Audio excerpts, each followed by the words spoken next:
Sugar cane గురించి చూద్దాం.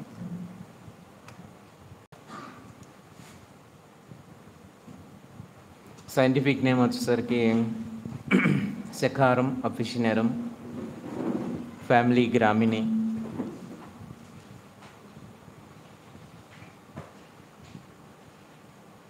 సెకారం అనేటువంటి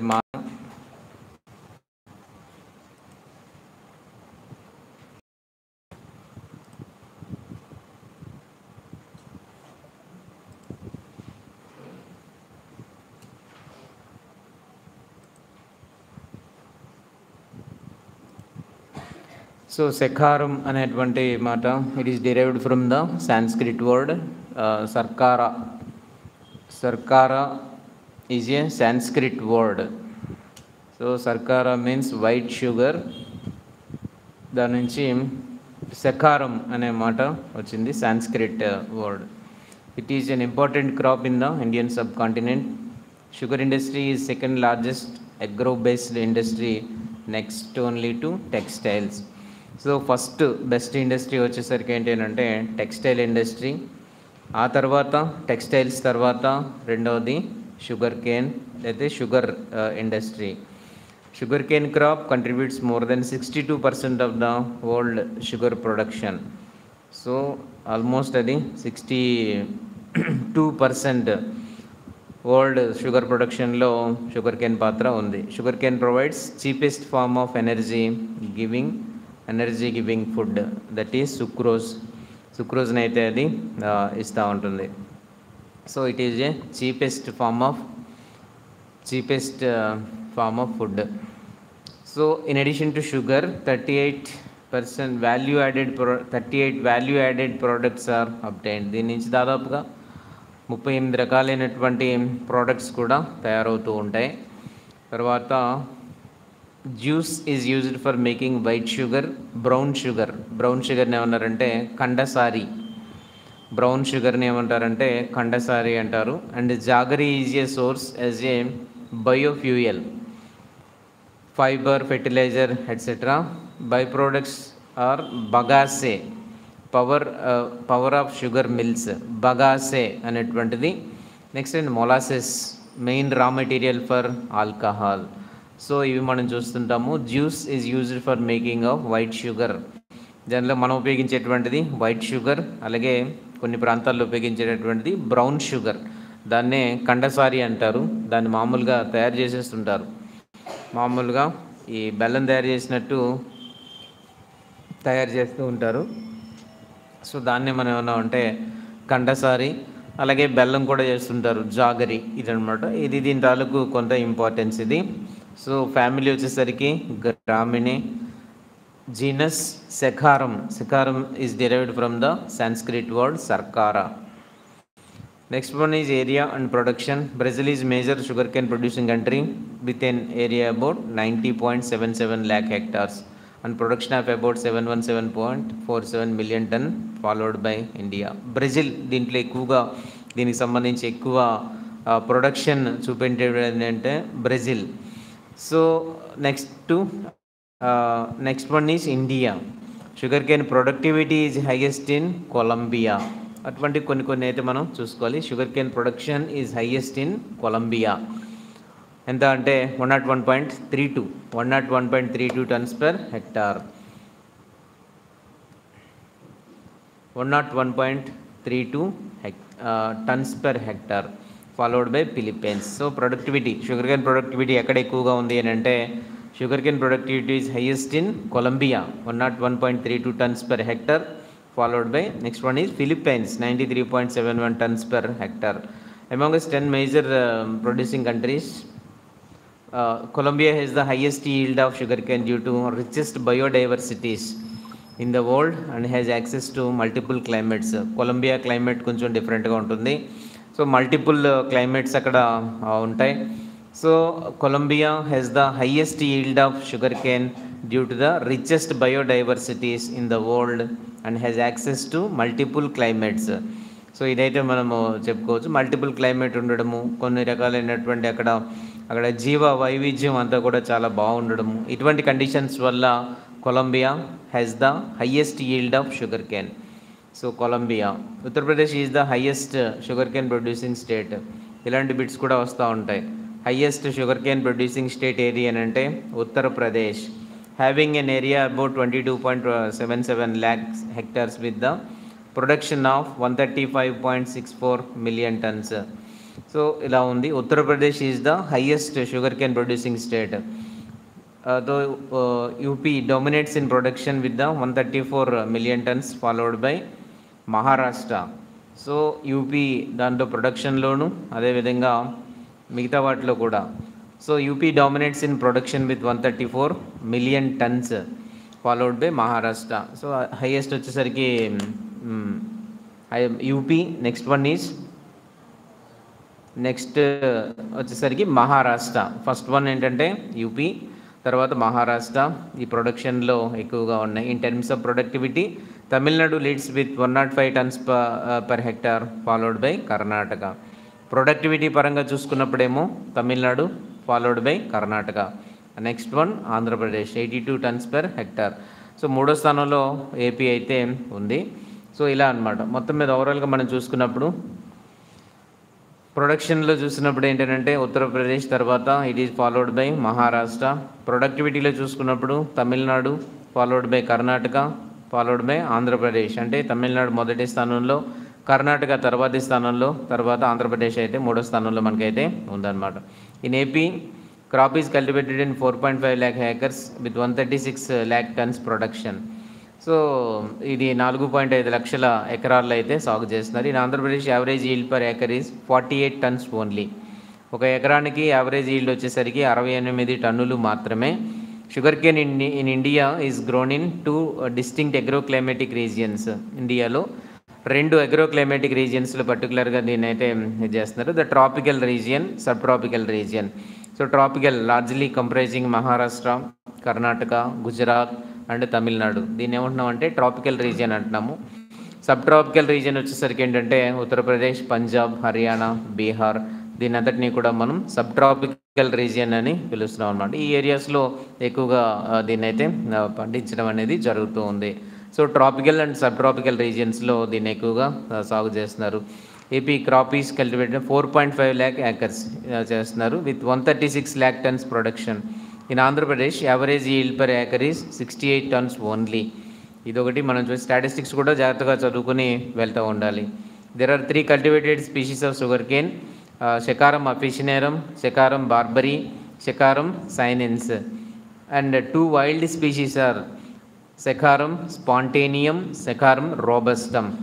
so cultivated species of sugarcane is 3 types: Saccharum officinarum, Saccharum barberi, Saccharum sinense. 3 cultivated species. 2 wild species ఏమున్నాయనంటే Saccharum spontaneum, Saccharum robustum. ఇవేమో wild species అని చెప్పుకోవచ్చు. So 3 cultivated species and 2 wild species are there. So వరుసగా మనం చెప్పుకుని ఉంటే ఇవన్నమాట. వాటి గురించి అడిగినప్పుడు చెప్పొచ్చు. వైల్డ్ స్పీషీస్ అని అంటే స్పాంటేనియం, శకారం స్పాంటేనియం, అలాగే శకారం రోబస్టమ్. ఇవన్నీ కూడా wild species of sugarcane. Origin వచ్చేసరికి Saccharum officinarum is Indo Myanmar, China border and New Guinea a centre of diversity. So మొత్తం మీద ఎక్కడ పర్టికులర్గా ఒక పాయింట్ చెప్పకపోయినా సరే Saccharum officinarum is Indo Myanmar, China border and New Guinea a centre of diversity. మొత్తం మీద ఒక ఇదైతే ఉంది, ఇండో మయన్మార్, చైనా బోర్డర్ అని, న్యూ గినియా ఇది ఒకటి మనం దీని ఆరిజిన్గా అయితే మనం చెప్పుకోవచ్చు. క్లైమేట్ కూడా ఏమవసరం దీనికి ఉంటుంది అంటే growing season which is long and warm with adequate rainfall or irrigation, long hours of bright sunshine and higher relative humidity. So ఎక్కువ లాంగ్ అవర్స్ సన్షైన్ కావాలి and higher relative humidity which permits rapid growth. So relative humidity ఎక్కువగా ఉండడము, అలాగే bright sunshine ఎక్కువగా ఉండడం వల్ల ఏంటంటే ఇది ఎక్కువ తొందరగా వేగంగా గ్రోత్ని ప్రమోట్ చేసి to build up adequate yield. So ఎక్కువ దిగుబడి రావడానికి దోహదపడుతూ ఉంటుంది. And ripening season of around 2 to 3 months duration having warm days. So so ripening season of around 2 to 3 months, 2 నుంచి 3 వారాలు ఇది పంట పక్వతకు రావడానికి పట్టేటటువంటి సమయము. Having warm days, clear skies, cool nights and relatively dry weather without rainfall and higher difference in day and night temperatures. ఇవన్నీ కూడా requirements for building up of sugar or required. Sugar ఎక్కువ పాలలో ఏర్పడడానికి ఇవన్నీ కూడా కావాలి. ఏం కావాలి అని అంటే higher difference in day and night temperatures. పగటి ఉష్ణోగ్రతకి రాత్రి ఉష్ణోగ్రతకి మధ్యలో ఉండేటటువంటి ఆ డిఫరెన్స్ ఎక్కువగా ఉండాలి. ఒక ఉష్ణోగ్రతలో నుంచి ఒకటి తీసేసినప్పుడు వచ్చేటటువంటి డిఫరెన్స్ అనేటువంటిది ఎక్కువ ఉండాలి.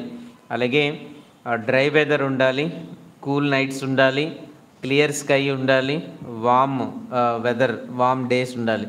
ఇటువంటి వాతావరణంలో షుగర్ బాగా ఏర్పడుతుంది. కాబట్టి ఈ వాతావరణం దీనికి అనుకూలమైనటువంటి వాతావరణం. అలాగే హయ్యర్ రిలేటివ్ హ్యూమిడిటీ ఉండడము, బ్రైట్ సన్షైన్ ఉండడం వల్ల ఏమవుతుంది అని అంటే గ్రోత్ వేగంగా జరగడం వల్ల ఆటోమేటిక్గా ఈల్డ్ అండ్ మోర్ టన్నేజ్, అలాగా మోర్ టన్నేజ్ అంటే ఎక్కువ దిగుబడి రావడానికి అవకాశం అయితే ఉంటుంది. ఇది మనకి ఉన్నటువంటిది. సో ఇది these are the climate requirements అన్నమాట. So growing season which is a long and warm with adequate rainfall or irrigation is the main requirement. So ఇవన్నీ కూడా వరుసగా మనం చూసుకోవాలన్నమాట. Bright sunshine, higher relative humidity, ఇవి ర్యాపిడ్ గ్రోత్ వస్తుంది, అధిక tonnage రావడానికి ఉపయోగపడుతూ ఉంటాయి.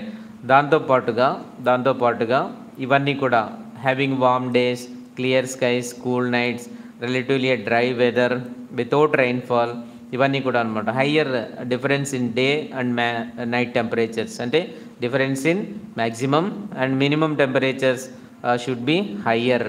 అలా ఉంటే కనుక మంచి బాగా షుగర్ ఏర్పడడానికి అవకాశం ఉంటుంది. So temperatures optimum cane growth is achieved in temperature between 24 and 30 degrees centigrade.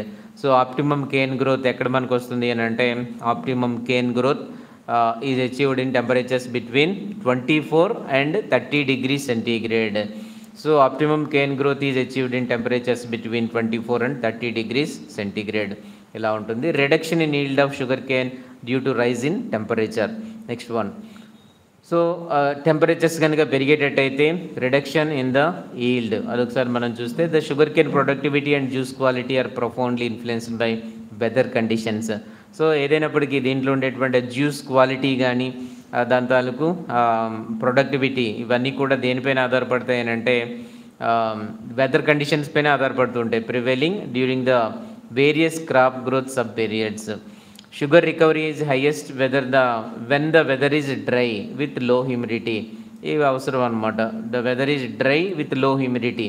So sugar recovery is highest when the weather is dry with low humidity, bright sunshine hours, cooler nights and wide diurnal variations and very little rainfall during ripening period.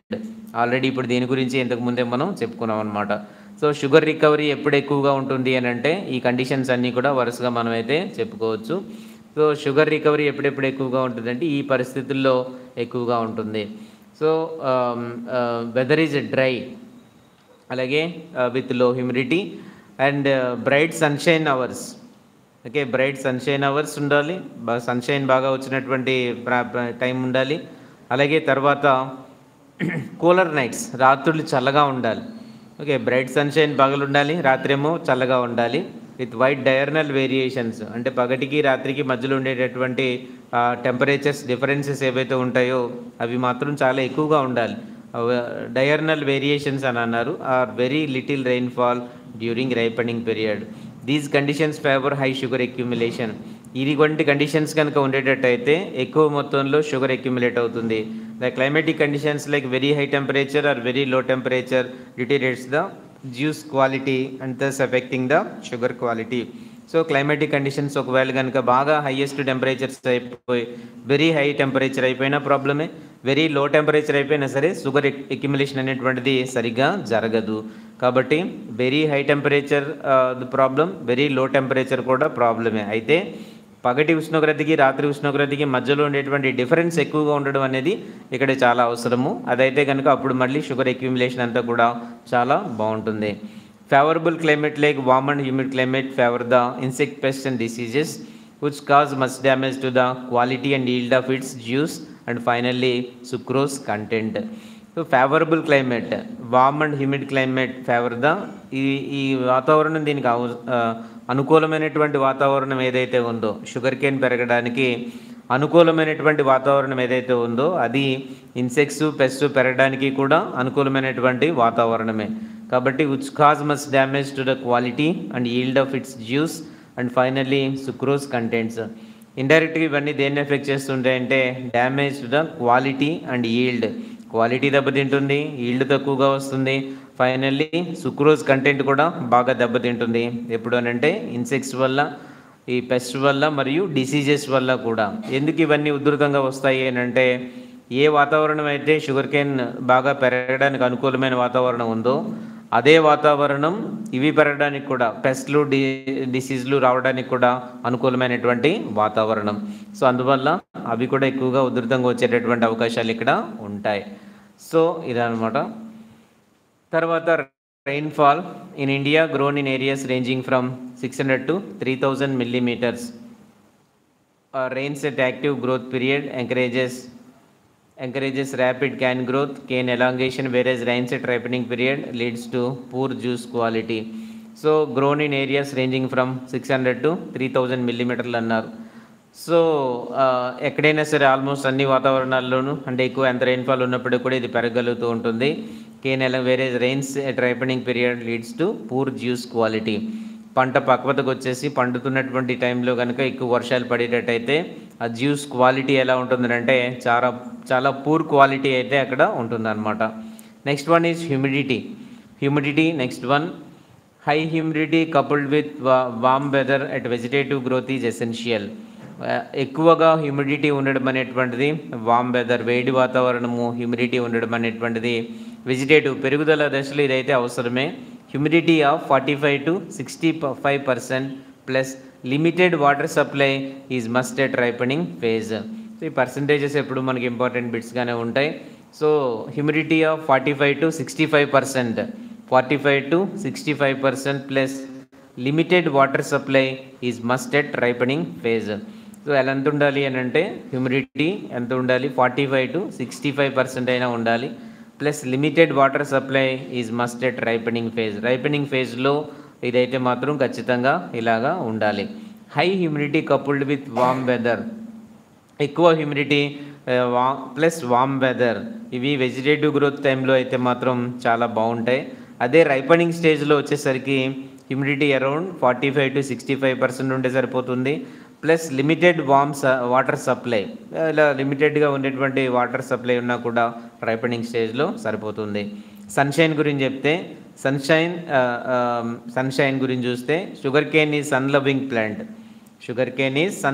Plant. ఇంతకుముందు కూడా ఒకటి ఏదో వచ్చింది ఏంటండి, కాటనా చేసామమ్మ.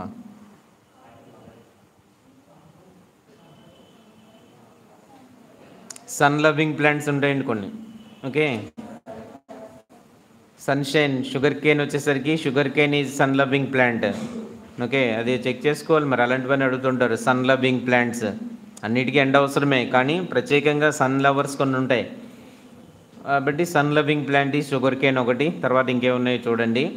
Higher sunshine hours favours higher cane yield. ఏమైనా ఉందా sun loving plant? కాటనా? ఓకే, ఇదొకటి. Sugar cane is sun loving plant. Higher sunshine hours favours higher cane yield. So ఎక్కువ సన్షైన్ ఉంటే కనుక ఎక్కువ కేన్ ఈల్డ్ అయితే వస్తుంది. Cane yield and sugar recovery కూడా చాలా బాగుంటుంది అనమాట. Frost in north India extreme cold conditions will arrest cane growth. So frost అంటే మంచు లాంటి పరిస్థితులు అయితే కనుక నార్త్ ఇండియాలో extreme cold conditions will arrest cane growth. అక్కడ ఈ కేన్స్ అయితే సరిగ్గా పెరగవు, ఎందుకంటే అక్కడ బాగా ఈ ఉష్ణోగ్రతలు బాగా పడిపోయి ఉంటాయి కాబట్టి కేన్ గ్రోత్ అంతగా ఏమీ కూడా ఉండదు. రైట్, ఇక్కడ చాలా వెరైటీస్ ఉన్నాయన్నమాట. ఈ వెరైటీస్ చాలా ఉన్నాయి. ఎన్ని రకాలు ఉన్నాయనంటే early maturing varieties, mid late maturing varieties, late maturing varieties, moisture stress ఉండేటువంటి అప్పుడు తట్టుకునేవి, స్వాంప్ వాటర్ లాగ్డ్ కండిషన్స్ తట్టుకునేవి, సెలైన్ ఆల్కలీ సాయిల్స్ని తట్టుకునేటువంటి రకాలు ఇక్కడ చాలా రకాలైతే ఉన్నాయి. ఇవి మిగతా రకాల్లో కాకుండా కొంచెం డిఫరెంట్గా ఉంటాయి. దీని నెంబర్స్ కూడా చాలా వరకు డిఫరెంట్గా ఉంటూ ఉంటాయి. కాబట్టి ఇవి మనం జాగ్రత్తగా అర్థం చేసుకుని కొన్నింటిని అంటే రిపీట్ అవుతూ ఉంటాయి. ఈ వెరైటీస్ ఎలా ఉంటాయనంటే కొంచెం రిపీట్ అవుతూ ఉంటాయి అన్నమాట. అలాగే లేటెస్ట్గా విడుదల చేసినటువంటి రకాలు కూడా కొంత గుర్తుపెట్టుకోవడం చాలా వరకు అవసరము. ఈ మధ్యకాలంలో కూడా కొన్ని రకాలు అయితే మనకి విడుదల చేయడం అయితే జరిగింది షుగర్ కేన్లో. సో 2020 నుంచి ఏ రకాలైతే విడుదల చేశారు కొత్తగా అనేటువంటివన్నీ కూడా మనకి చాలా ముఖ్యము. సో అవి కొద్దిగా మనకి ఉపయోగపడుతూ ఉంటాయి. అందువల్ల ఏంటంటే ఏ రకాలు ఎలా చేస్తున్నారు అనేది కూడా కొంతవరకు అవసరం అనమాట. ఏ సంవత్సరాల్లో ఏ రకాలు విడుదల చేశారు అనేది కూడా కొంత మనకి తెలుస్తూ ఉంటుంది. అదే చాలా రకాలు ఉంటాయి దీంట్లో. షుగర్ కేన్లో చాలా రకాలు ఉంటాయి. ఏమైనా సరే Coimbatore sugar cane breeding institute ఎక్కడో ఉంటుంది, ఎక్కడో ఉంటుంది. కాబట్టి అది అక్కడ తయారు చేసినటువంటి రకాలు అక్కడ వచ్చినటువంటి రకాలని ఆయా ప్రాంతాల వారీగా తీసుకొచ్చి ఆయా పరిస్థితులకు అనుగుణంగా మార్పులు చేసుకుని చేస్తూ ఉంటారు. ఆ కోయంబత్తూరుని తెచ్చినటువంటి వెరైటీ అనకాపల్లిలో పెంచుకున్నారు అనుకోండి, అనకాపల్లిలో ఏమైనా మార్పులు చేస్తున్నారు అని అంటే ఏ 7602 అలా ఒక నెంబర్తో అవి రిలీజ్ చేసుకుంటూ ఉంటారు. ఓకే, ఏ అనేటువంటి పేరుతో. అలాగే ఆర్ అనేది ఉంటుంది. ఆర్ అంటే రుద్రూర్, మేబీ రుద్రూర్ తెలంగాణలో ఉన్నటువంటి రుద్రూరు. వి అంటే ఉయ్యూరా, మేబీ ఉయ్యూర్ అలా అనమాట. సపోజ్ 86V96 అని ఉంది, ఉయ్యూరులో దాన్ని మోడిఫై చేసినటువంటి రకము అలా అనమాట. ఏ వచ్చేసరికి ఎప్పుడు కూడా అనకాపల్లి. సో ఆర్ఆర్ఎస్ అనకాపల్లి దగ్గర దీని యొక్క పరిశోధనా స్థానం ఉంది. కాబట్టి మ్యాక్సిమం రకాలు ఎక్కువగా అక్కడ అనకాపల్లి నుంచి మనకి వచ్చుంటాయి అన్నమాట. ఆర్ అంటే రుద్రూర్, అక్కడ కూడా ఒక పరిశోధనా స్థానం అయితే ఉంది. కాబట్టి అక్కడ కూడా చాలా రకాలు విడుదలైనటువంటి రకాలు అయితే అక్కడ మనకి చాలా ఉన్నాయి. సో ఇలా అన్నమాట. కాబట్టి కొత్తగా విడుదలైన రకాలు ఇవన్నీ కూడా చూడాలి. ఎర్లీ మెచ్యూరింగ్ వెరైటీస్ ఒక ఉన్నాయి, చాలా రకాలు అయితే ఉన్నాయి. 6907, 85A261 అని చెప్పేసి 84A125 అలా కొన్నైనా రకాలు కామన్గా ఉండేటువంటి రకాలైన కొన్నిటిని అయితే మనం గుర్తుపెట్టుకోవాలి. అలాగే మిడ్ లేట్ మెచ్యూరింగ్ వెరైటీస్ కొన్ని ఇచ్చారు, లేట్ మెచ్యూరింగ్ వెరైటీస్ తక్కువ ఉన్నాయి. సో లేట్ మెచ్యూరింగ్ వెరైటీస్లో 8011, 7219, 7706, 87A380 అండ్ R8001 ఇవన్నీ కూడా లేట్ మెచ్యూరింగ్ వెరైటీస్. ఇప్పుడు చెప్పినవన్నీ కూడా బాగా మెచ్యూరిటీ బాగా లేట్గా అయితే ఉంటుంది. సో ఇలా అన్నమాట. అలాగే మాయిశ్చర్ స్ట్రెస్ ఉండేటప్పుడు తట్టుకునేటువంటి రకాలు కొన్ని అయితే మనకు ఉన్నాయి. కోటి 8201 ఇవన్నీ ఉన్నాయన్నమాట. సో అవి కొద్దిగా ఒక లైన్లో రాసుకుని ఉంటే కొంతవరకు మనకు అర్థమవుతూ ఉంటాయి. ఇందులో కూడా ఏదైనా ఇవ్వచ్చు అనమాట. ఇప్పుడు మనకి ఇలాంటివి చదవడం చాలా కష్టంగా ఉంటాయి. కష్టం అంటే ఏంటి, అన్ని రకాల పేర్లు అలా గుర్తుపెట్టుకోవడం కూడా కొంచెం కష్టంగానే ఉంటుంది. కాబట్టి ఏదైనా ఒక ఆర్డర్లో రాసుకునేటట్టయితే కొంతవరకు ఉపయోగం ఉంటుంది అనమాట. అనకాపల్లి రకాలన్నీ ఒక దగ్గర, రుద్రూర్ రకాలన్నీ ఒక దగ్గర, అలా ప్రతి కేటగిరీలోనూ కూడా. సపోజ్ లేట్ మెచ్యూరింగ్ వెరైటీస్ ఉన్నాయని అంటే కోయంబత్తూరు వెరైటీలు ఉన్నాయి. సో 8011, 7219, 7706, అలాగే 87A380 అలా ఉంది, R808001 అలా ఉన్నాయన్నమాట. సో కొంత వేరియేషన్, దాన్ని సెగ్రిగేషన్ చేసుకోవడం ద్వారా కొంతవరకు మనం అయితే దాన్ని ఏదో ప్రశ్నల వరకు మాత్రం మనం ఆన్సర్ చేసే కెపాసిటీ అయితే మనకి ఉంటుంది తప్ప లేకపోతే మాత్రం మనం అవన్నీ కూడా చేయలేము. ఎందుకంటే చాలా రకాలు, ఇన్ని రకాలుగా దీంట్లో ఉండేటువంటివి చాలా ఎక్కువ రకాలు అయితే మనకి కనిపిస్తూ ఉంటాయి. సో మొత్తం మీద ఏంటంటే ఈ మధ్యకాలంలో కొన్ని 2 రకాలు ఎన్నో విడుదల చేసినట్టున్నారు 2020లో విడుదల చేసినటువంటి రకాలు కనుక మనం చూసేటట్టయితే 2009A107 వశిష్ట, 2009A107,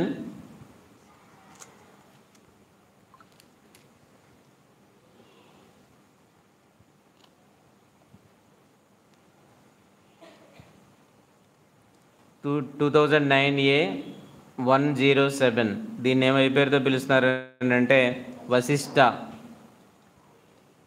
ఇది ఎప్పుడు రిలీజ్ అయింది అని అంటే 2020లో రిలీజ్ అయింది వశిష్ట 2009A107. దీన్నే మనం ఏమన్నామంటే వశిష్ట అని మనం పిలిచామన్నమాట. ఇది లేటెస్ట్గా రిలీజ్ అయినటువంటి రకము. తర్వాత ఇంకొకటి ఏంటంటే 2009 ఏ 252, 2009 ఏ 252, ఇదేంటంటే నవీన్. ఒకటి వశిష్ఠ, ఒకటేమో నవీన్.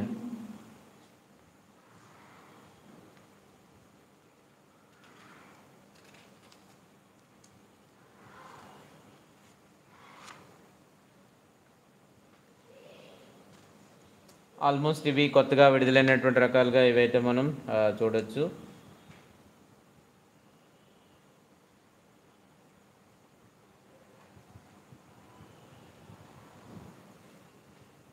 దీంట్లో కూడా ఒక రకం ఉంది ఏంటంటే అరవింద. అరవింద మనకి ఇంతకుముందు ఎక్కడో ఒక రకం వచ్చింది, ఎక్కడండి అండి? కాటనా. సో దీంట్లో కూడా ఒక అరవింద ఉందండి. దీంట్లో కూడా అరవింద ఉంది, ఒక రకం అరవింద. షుగర్ కేన్లో అనేక రకాలు ఉన్నాయి, ఎక్కడా వినలేని పేర్లన్నీ షుగర్ కేన్లో ఉన్నాయన్నమాట. సో అరవింద అనేటువంటి రకం ఏంటంటే 81A99. ఇది అరవింద అనేటువంటి రకము. రెండు చోట్ల కూడా ఉండొచ్చు అలా అన్నమాట. అరవింద.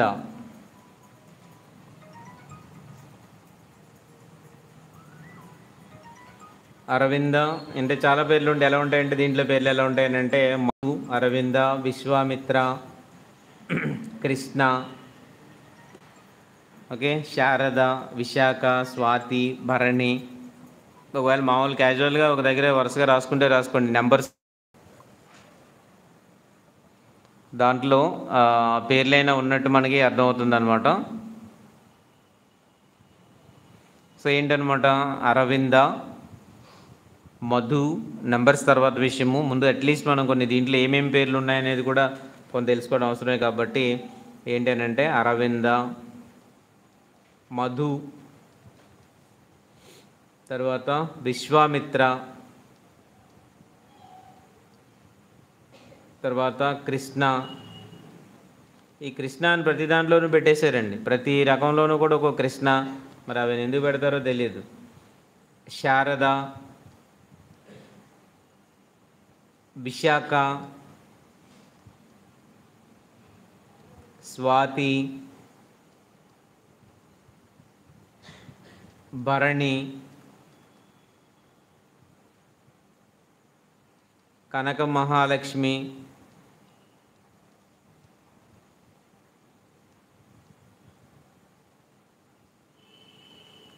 సింహాద్రి,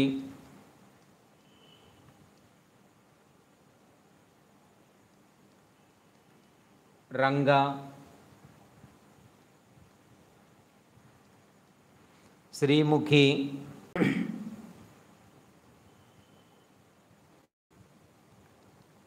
స్వర్ణముఖి,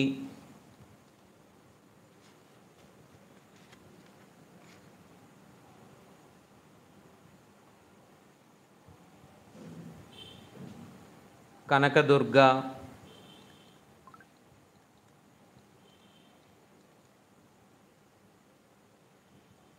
ఉత్తర,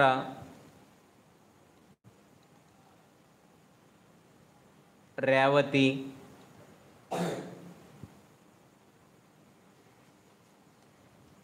ఇలా ఇవి కొన్ని రకాలైన ఇలాంటి రకాల పేర్లన్నీ కూడా ఉన్నాయని చెప్పడం కోసమే ఇవన్నీ అన్నమాట. ఫలానా రకం దేనికి సంబంధించింది అని అంటే అట్లీస్ట్ మనం దాని నెంబర్ చెప్పకపోయినా ఇదైనా కూడా తెలుస్తుంది అని చెప్పేసి ఇలా చెప్పాము. సో ఇలా అన్నమాట. అరవింద, మధు, కృష్ణ, శారద, విశ్వామిత్ర, భరణి, కనక మహాలక్ష్మి, విశాఖ, స్వాతి, ఇవన్నీ దాదాపు మనకు ఉండేటువంటి నక్షత్రాల పేర్లు ఇలాంటివేవో దీంట్లో అయితే పెట్టున్నారు. సో రంగా, శ్రీముఖి, ముఖి, కనకదుర్గ, ఉత్తర, రేవతి, ఇలా గానే విశ్వామిత్ర అనేది కూడా మనకి ఎక్కడో పెట్టారు. విశ్వామిత్ర నెంబర్ కూడా రాసుకోవచ్చు. విశ్వామిత్ర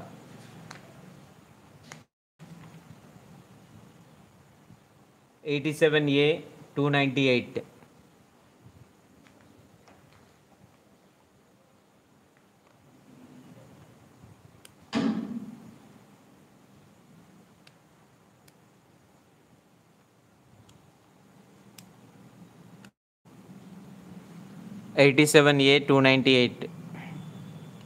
సో దాన్ని ఏమంటున్నాం అంటే విశ్వామిత్ర అని పిలుస్తాం అన్నమాట. సో ఇలా కొన్ని రకాలైతే మనం అయితే చూస్తాము. అలాగే స్వాంప్ వాటర్ లాగ్డ్ కండిషన్స్లో పెరిగేటువంటి రకాలు, సెలైన్ ఆల్కలైన్ సాయిల్స్లో పెరిగేటువంటి రకాలు, ఇలా చాలా చాలా రకాలైతే మనకి ఇక్కడ ఉన్నాయి. సాయిల్స్ గురించి చూసేటట్టయితే crop can be grown on various types of soils varying from sandy to heavy clays. Moderately heavy and medium deep loams are better suited than heavier shallow soils. So moderately heavy soils కొద్దిగా బరువైనటువంటి నేలలు, moderately heavy and medium deep loam soils are suitable. So ఇవి suitable అయినటువంటి నేలలు. Soil must be of good depth and drainage with no compactness. గట్టిగా ఉండకూడదు నేలలన్నీ కూడా. గట్టిగా ఉండకుండా ఎలా ఉండాలి అని అంటే మంచి డెప్త్ కలిగినటువంటి నేలలు అయి ఉండాలి. డ్రైనేజ్ ఫెసిలిటీ కూడా బాగా ఉండాలి. So tillage field is ploughed 2 to 4 times with iron plow and pulverization to break the clods. So tillage అనమాట ఎలా చేయాలనేటువంటిది క్లాడ్స్ అన్నీ కూడా బ్రేక్ చేసుకోవాలి, పల్వరైజ్ చేసుకోవాలి. Surface soils are dug to a depth of 20 centimeters to facilitate drainage and deep root system. So surface soils are dug to a depth 20 centimeters వరకు నేలనైతే దున్నుకోవాలి. Tractor ploughing is a common practice. So planting material ఏంటి? జనరల్గా sugar కేన్లో planting material అనేటువంటిది ఏం వాడతామో చూద్దాము. Number one is sets. So propagated by vegetative methods by planting the stem of immature cane known as sets. దీంట్లో sets అనేటువంటివి ఉంటాయి. ఈ సెట్స్ అనే వాటిలో ముచ్చెలను పెంచుతుంటాం జనరల్గా. Propagated by vegetative methods by planting the stem of the immature cane. So immature cane అనమాట, బాగా మెచ్యూరిటీ లేనటువంటి కేన్ ఏదైతే ఉంటుందో ఇమ్మెచ్యూర్ కేన్, దాన్ని ముక్కల కింద చేసి నాటుతాము. అదే దీంట్లో ఉండేటువంటి planting material. Buds on the set germinate to give plants. దానిపైన ఉండేటువంటి బడ్స్ ఉంటాయి, 1 కానీ 2 కానీ 3 కానీ బడ్స్ ఉంచి నాటుతూ ఉంటాము. సో అవి వాటి నుంచి కొత్తగా మొక్కలైతే జర్మినేట్ అవుతూ ఉంటాయి, పెరుగుతూ ఉంటాయి. Top sets are taken from a crop ready for harvest. So buds on immature part of cane germinate well then on mature part of the cane. ఇప్పుడు షుగర్ కేన్ చెరుకు గడ్డ తీసుకున్నామనంటే మెచ్యూరిటీ ఉన్నటువంటి భాగం అంతా క్రింద నుంచి ఉంటుంది పై వరకు కూడా. పైకి వెళ్ళే కొద్దీ కూడా మెచ్యూరిటీ తగ్గిపోతూ ఉంటుంది అనమాట. సో ఆ ఇమ్మెచ్యూర్ పార్ట్ ఏదైతే ఉంటుందో అంటే దాన్నే దవ్వ అని పిలుస్తూ ఉంటాం మనం. సో ఆ దవ్వ భాగంలో ఉండేటువంటి దాన్ని తీసుకొచ్చి దాన్నే ముక్కల కింద చేసి మనం సెట్స్ కింద వాడుతూ ఉంటాం అన్నమాట. సో ఇలా చేస్తూ ఉంటాము. Tops are also inferior in sugar content. అక్కడ షుగర్ కంటెంట్ కూడా తక్కువగానే ఉంటుంది, ఇమెచ్యూరిటీ ఉంటుంది, సరిగ్గా పెరగలేనటువంటి పరిస్థితులు ఉంటాయి. So immature part of cane germinate well. ఈ భాగమే బాగా మొలకెత్తడానికి అనువుగా ఉంటుందన్నమాట then on mature part of the cane. So అలా బాగా మెచ్యూరిటీ ఉన్నటువంటి భాగం కంటే కూడా ఈ భాగమే బాగా మొలకెత్తడానికి అనువుగా ఉంటుంది. దానిపైన ఉండేటువంటి బడ్సే ఇలా పెరగడానికి అనుకూలంగా ఉంటూ ఉంటాయి. For planting set should be free from pests and diseases. So ఈ సెట్స్ లేదా ముచ్చులు అనేటువంటివి పెస్ట్లు డిసీజులకి లోను కాకుండా ఉంటే చాలా మంచిదన్నమాట. Germination of a bud is controlled by apical dominance through auxins. So ఎందుకు ఇలాగా జరుగుతుంది అని అంటే ఈ జర్మినేషన్, ఈ బడ్స్ జర్మినేట్ అవ్వడం అనేటువంటిది దేనిపైన ఉంటుంది అని అంటే it is controlled by apical dominance. అది గుర్తుపెట్టుకోవాలి, ఎపికల్ డామినెన్స్ త్రూ ఆక్సిన్స్ అనేటువంటివి ఎపికల్ డామినెన్స్ని కలిగిస్తూ ఉంటాయి. సో ఇలా అనమాట. When this dominance removed by clipping of the top bud the bud below it tends to germinate. So apical డామినెన్స్లో ఎలా ఉంటుంది అని అంటే ఒకవేళ ఆ బడ్ కనుక మనం తొలగించేటట్టయితే ఇమీడియట్గా మరొకటి అక్కడి నుంచే జర్మినేట్ అవ్వడానికి రెడీగా ఉంటుంది. కాబట్టి పైన ఉండేటటువంటి భాగము డామినెన్స్ చూపించడం అన్నమాట. సింపుల్గా చెప్పాలి అని అంటే పైన ఉండేటువంటి భాగాలు డామినెన్స్ చూపించడాన్ని ఎపికల్ డామినెన్స్ అని అన్నాం. ఆ పై భాగమే అలా పెరుగుతూ ఉంటుంది. సో దీంట్లో ఒకవేళ మనం రిమూవ్ చేసినా కానీ so buds on immature part of cane germinate well. Tops are also inferior in sugar content. Top sets are taken from a crop ready for harvest for planting.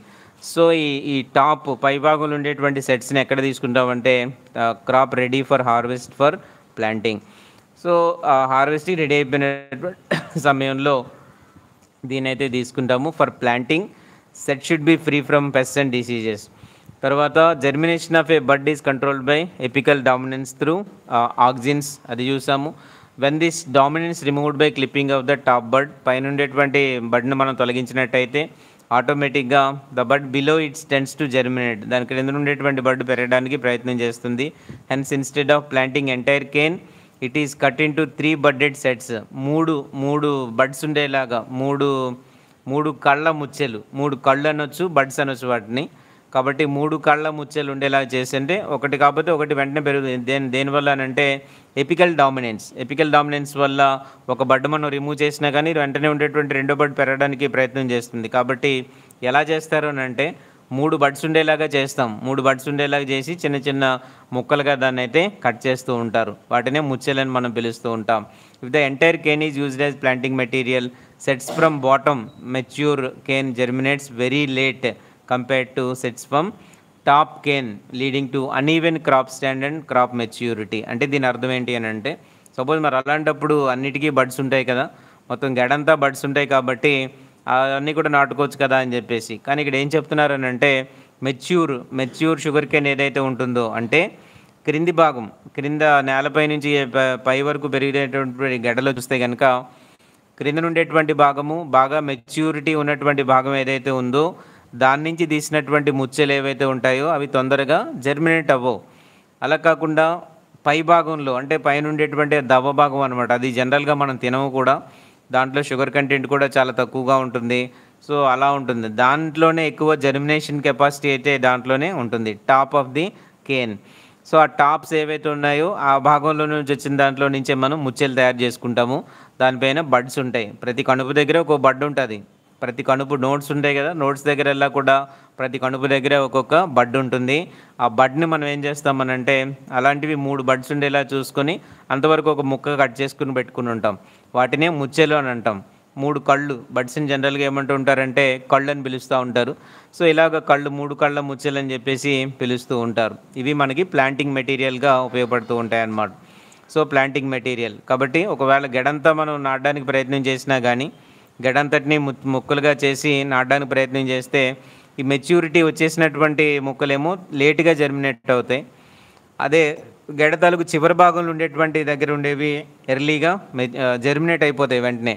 So ఇమీడియట్గా germination అనేటువంటిది అక్కడి నుంచి వస్తుందన్నమాట. So ఇది మొత్తం మీద ఈ germination అనేటువంటిది ఇలా ఉంటుంది. సో మెచ్యూరిటీ ఉన్నటువంటి భాగం నుంచి ఏమో లేటుగా జర్మినేట్ అవుతాయి, అందువల్ల దాన్ని వాడరు, దవ్వ అంటాము, ఆ దవ్వనే వాడుతూ ఉంటారు. ఆ భాగాన్ని ఎవరు తినరు కూడా. కాబట్టి ఆ భాగం నుంచి అక్కడ ఉండేటువంటి నోట్స్ ఏవైతే ఉంటాయో అక్కడ బడ్స్ ఉంటాయి, ఆ బడ్స్ ఈజీగా మొలకెత్తుతాయి అన్నమాట, అందువల్ల దాన్నే వాడుతూ ఉంటారు. Short crop or nursery crop. So first planting material ఈ సెట్స్, వాటిని ఏమంటారంటే సెట్స్ అని అంటాము. Second planting material is short crop or nursery crop. ఇదేంటో అంటే short crop or nursery crop of sugar cane aged 6 to 7 months will provide immature seed sets on large scale. So 6 to 7 months. So ఈ short crop or nursery crop of sugar cane aged 6 నుంచి 7 నెలలు. Okay, ఈ 6 నుంచి 7 నెలలు ఉండేటువంటి nursery crop of sugar cane aged 6 to 7 months will provide immature seed sets on large scale. ఇక immature seed సెట్స్ని అయితే ఇస్తూ ఉంటాయి అన్నమాట. నర్సరీ ఒక రకంగా చెప్పాలి అంటే nursery crop of sugar Kane ఎంత ఏజ్ వచ్చేసరికి 6 to 7 months. ఇవేం చేస్తుంటాయి అంటే ఇమ్మెచ్యూర్ సీడ్ సెట్స్ని ఇస్తూ ఉంటాయి on large scale. Wherever land is available it is desirable to raise separate seed short or nursery crop. Short crop or nursery crop అని చెప్పేసి దీన్ని మనం గ్రో చేసుకుంటూ ఉంటాము. ఇది ఒకటి అనమాట. 6 నుంచి 7 నెలలు ఇదేం చేస్తుందనంటే it will provides immature seed sets on the large scale. 6 నుంచి 7 నెలల వరకు పెంచినప్పుడు ఏమవుతుందని అంటే మెచ్యూరిటీ రాదు కేన్స్కి, అటువంటి దాన్ని మనం సీడ్ పర్పస్గా ఉపయోగించుకోవచ్చు అనమాట. మెచ్యూరిటీ లేనిదే కదా మనకి బాగా జర్మినేట్ అవుతుంది. బట్ వన్స్ కేన్ మెచ్యూరిటీకి వచ్చేసింది అని అంటే పక్వతకి వచ్చేసింది అని అంటే జర్మినేషన్ కెపాసిటీ తగ్గిపోతుంది. కాబట్టి 6 నుంచి 7 నెలల పాటు పెంచినటువంటి షుగర్ కేన్లో ఏమవుతుంది అని అంటే దాన్ని మనం ఈజీగా సీడ్ మెటీరియల్ కింద వాడుకోవచ్చు. ఎందుకంటే గెడలు అప్పటికి మెచ్యూరిటీకి రావు కాబట్టి మొత్తం అంతటినీ కూడా మనం సీడ్ మెటీరియల్ కింద అయితే ఉపయోగించుకోవచ్చు అనమాట. దీన్నే షార్ట్ క్రాప్ అంటారు లేదా నర్సరీ క్రాప్ అని పిలుస్తూ ఉంటారు. నెక్స్ట్ వన్ వచ్చేసరికి రాయంగన్స్. తర్వాతది రాయంగన్స్. These are sets with shoots produced by cutting of tops of standing canes. So ఇవి కూడా ఒక రకమైనటువంటి sets with shoots produced by cutting of the tops of standing canes. So ఇవి ఒక రకమైనటువంటి కొమ్మలు లాంటివి, పక్క నుంచి వచ్చేటటువంటి కొమ్మలు లేదా పిలకల టైప్ ఇవి. These are sets with shoots produced by cutting of the tops of standing canes. టాప్స్ని కట్ చేసినప్పుడు వచ్చేటటువంటి షూట్స్ నుంచి వచ్చేటువంటివే ఇవన్నమాట రాయింగ్ గన్స్ అని అన్నారు. This method has the advantage that it accelerate the start of buds but by topping the cane production of more buds is stopped. దీని ద్వారా ఏమవుతుందని అంటే ఎక్కువ ఈ బడ్స్ రావడానికి అవకాశం ఎక్కువగా ఉంటుందన్నమాట, రాయింగ్ గన్స్ అని అన్నారు. సో దీనివల్ల ఏంటి అని అంటే టాప్ భాగంలో ఎక్కువగా బడ్స్ రావడానికి on the tops of the standing canes. This method has the advantage that it accelerate the start of buds. So ఇదేం చేస్తుందనంటే బడ్స్ ఏర్పడడాన్ని బాగా ప్రోత్సహిస్తుంది అనమాట. But by topping the cane production of more buds is stopped. Top చేసామనంటే మళ్ళీ ఇదంతా కూడా ఆగిపోతుంది. అయితే ఈ రాయింగ్ గన్స్ అనేటువంటి these are sets with shoots produced by cutting of the tops of the standing canes. ఈ నిలబడి ఉన్నటువంటి అంటే గడలు ఏవైతే ఉంటాయో వాటి దగ్గర నుంచి కలెక్ట్ చేసేటటువంటి మెటీరియల్ ఇది, అక్కడి నుంచి కలెక్ట్ చేసేటటువంటి సెట్స్ అనమాట ఇవి. సో వీటిని ఏమన్నారంటే రాయింగ్ గన్ అని పిలుస్తున్నారు. Production of more buds is stopped. ఒకవేళ కనుక టాపింగ్ చేసేటట్టయితే పైభాగాన్ని మనము తొలగించేటట్టయితే production of more buds is stopped. ఇది ఒక టైప్ అనమాట రాయింగ్ గన్. తర్వాత సెబ్లాంగ్. ఇవి ఎక్కడ మనం ఇంతకు ముందు దాంట్లో ఎప్పుడు కూడా మనం వినలేదు కాబట్టి ఇవి కొంచెం గుర్తుపెట్టుకోవాలి. సెబ్లాంగ్ తెలుగు మెటీరియల్ ఇవేం లేవు. సెబ్లాంగ్ ద సెబ్లాంగ్ ఆర్ సిబ్లాంగ్ or tiller separation is also an ideal method. Tillers అంటే ఆటోమేటిక్గా పక్కన ఉండేటువంటి మొక్కలు లేదా పిలకలు. So our tiller separation is also an ideal method, although tillers get a setback as a shock of separation. If a clump with its set intact is transplanted, the survival is better and growth is quicker. So ఒక్కొక్క పిలక separate చేసి నాటుకున్నాము అని అంటే అవి షాకు గురైపోయేటువంటి ప్రమాదం ఉంది. కాబట్టి ఒక క్లంప్ తీసుకొని clump with it sets intact is transplanted, the survival is better and growth is quicker.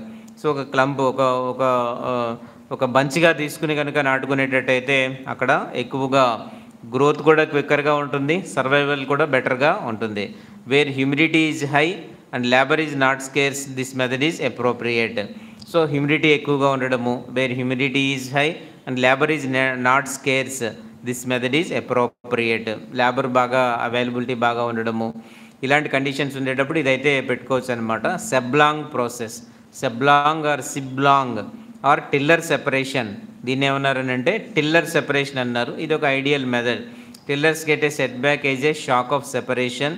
If A clump with it set intact is transplanted, the survival is better and growth is quicker.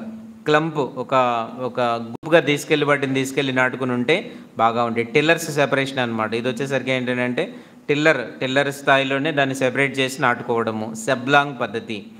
Next one is space transplanting, STP, space transplanting. In this method, an area of 10 by 5 meters, అంటే దానికి ఎంత వస్తాయనంటే అక్కడ 50 beds of 1 meter square, 50 బెడ్లు వస్తాయి. ఎంత పొడవు ఎంత వెడల్పు ఉంటాయనంటే 10 మీటర్లు 5 మీటర్ల వెడల్పు. So 50 beds of 1 meter square ఉంటాయి. ఇవి చూస్తే కనుక అంటే చూస్తే is planted at least 30 days in advance of transplanting. 30 రోజుల ముందే దీన్ని మనం ట్రాన్స్ప్లాంటింగ్ అయితే చేసుకుంటాము. A total of 600 to 800 single bud sets are planted in a bed. ఒక బెడ్లో ఎలా పెడతాము అంటే 600 నుంచి 800 single bud sets. Okay, single buds అంటే ఒకే ఒక కణుపు కలిగినటువంటి లేదంటే ఒకే ఒక కన్ను కలిగినటువంటి ఆ సెట్స్ అనమాట.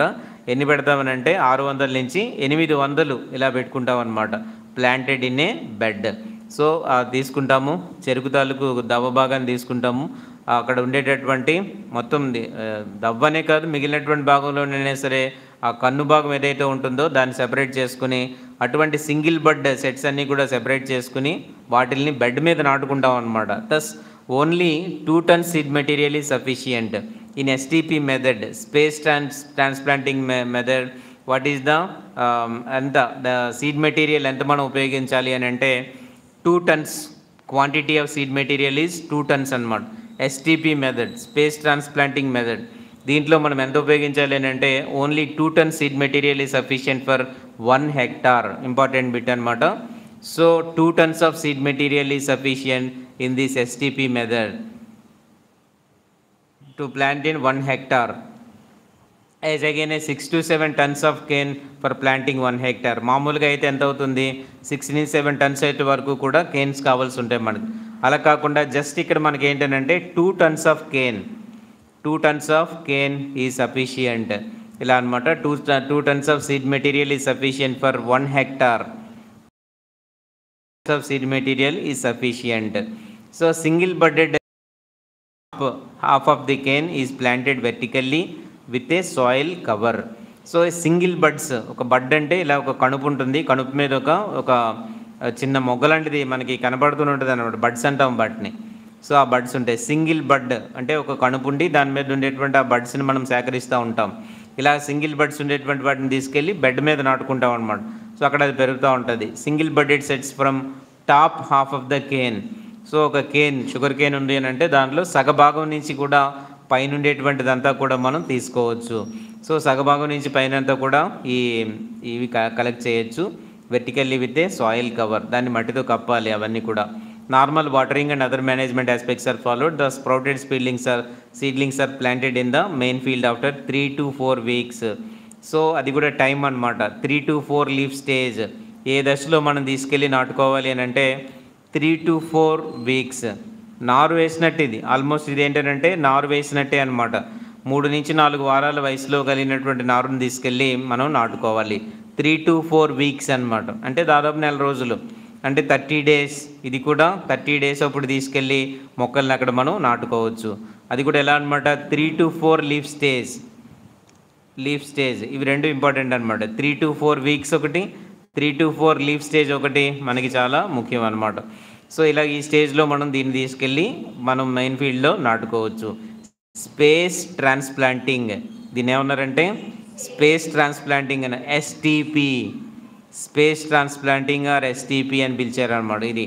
సో దీంట్లో మనం ఇలా వాడుతుంటాం. సీడ్ మెటీరియల్ ఎంత వాడతారు దీంట్లో, 2 tons per 1 hectare. ఇది చాలా ఇంపార్టెంట్ అనమాట. 2 tons per 1 hectare. నార్మల్గా అయితే ఎంత పడుతుందని అంటే 6 to 7 tons అయితే మనకు పడుతుంది. అయితే ఇక్కడ ఏంటంటే 2 tons per hectare అయితే ఇక్కడ సరిపోతుంది. అదే ఇక్కడ అడ్వాంటేజ్ అనమాట. దీన్ని తీసుకుని బెడ్స్ లాగా నాటుకుంటాము.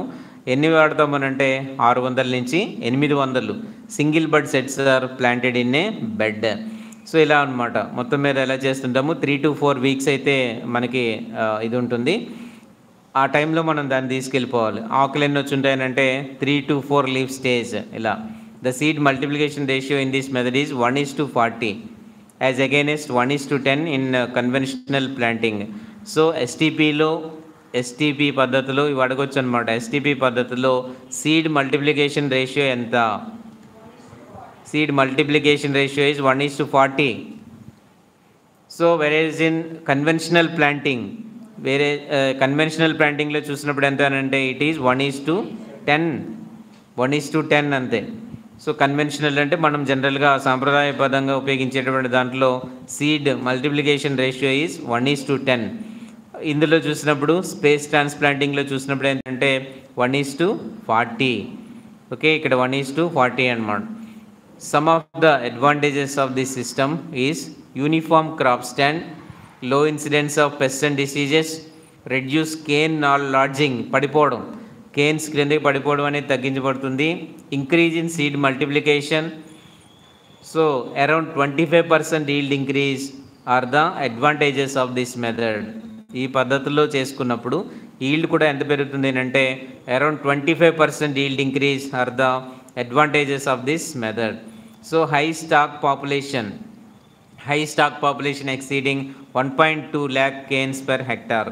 దీని ద్వారా ఎంత వస్తుంది అని అంటే స్టాక్ పాపులేషన్ ఎంత ఉంటుంది అంటే 1.2 lakh canes per hectare. ఎంత ఉంటాయనంటే 1.2 lakh canes per hectare అయితే ఉంటాయి. హై స్టాక్ పాపులేషన్ అయితే బాగా ఎక్కువగా దీంట్లో మనం చూస్తూ ఉంటాం. Around 25% yield increase are the advantages of this method. ఇలా ఉంటాయన్నమాట. సో ఇది ఎస్టీపీలో కొన్ని ఇంపార్టెంట్ బిట్స్ అయితే మనకి చాలా ఉన్నాయి. కాబట్టి ఎస్టీపీ గురించి అయితే మనం చూడాలి. ఓకే, సో ఎస్టీపీ ఇంకా తర్వాత చూస్తే ఏంటంటే next one is tissue culture techniques. Tissue culture techniques కనుక మనం గమనించేటట్టయితే this technology is mostly used in reviving degenerated varieties. Okay, tissue culture techniques వచ్చేసరికి ఏంటంటే ఈ టెక్నాలజీ ఎక్కడ మనం చూస్తామనంటే రివైవింగ్ డీజనరేటెడ్ వెరైటీస్ ఏవైతే ఉన్నాయో వాటిని బ్రతికించడం కోసం ఈ టెక్నాలజీ అయితే మనం జనరల్గా యూజ్ చేస్తూ ఉంటాం. So meristem tips are grown in artificial laboratory conditions. So meristem tips దీనికి ఏవైతే ఉంటే విభాజ్య కణజాలం ఏదైతే ఉంటుందో ఆ టిప్స్ ఏవైతే ఉంటాయో ఆ కణజాలాన్ని తీసుకుని ఆర్టిఫిషియల్గా ల్యాబొరేటరీలోకి తీసుకెళ్ళి అక్కడ వీటిని గ్రో చేయడానికి ప్రయత్నం అయితే చేస్తూ ఉంటారు. టిష్యూ కల్చర్ అంటే టిష్యూ ద్వారా మొక్కల్ని ఉత్పత్తి చేసేటటువంటి విధానంగా మనమైతే దీన్ని చెప్పుకోవచ్చు అనమాట.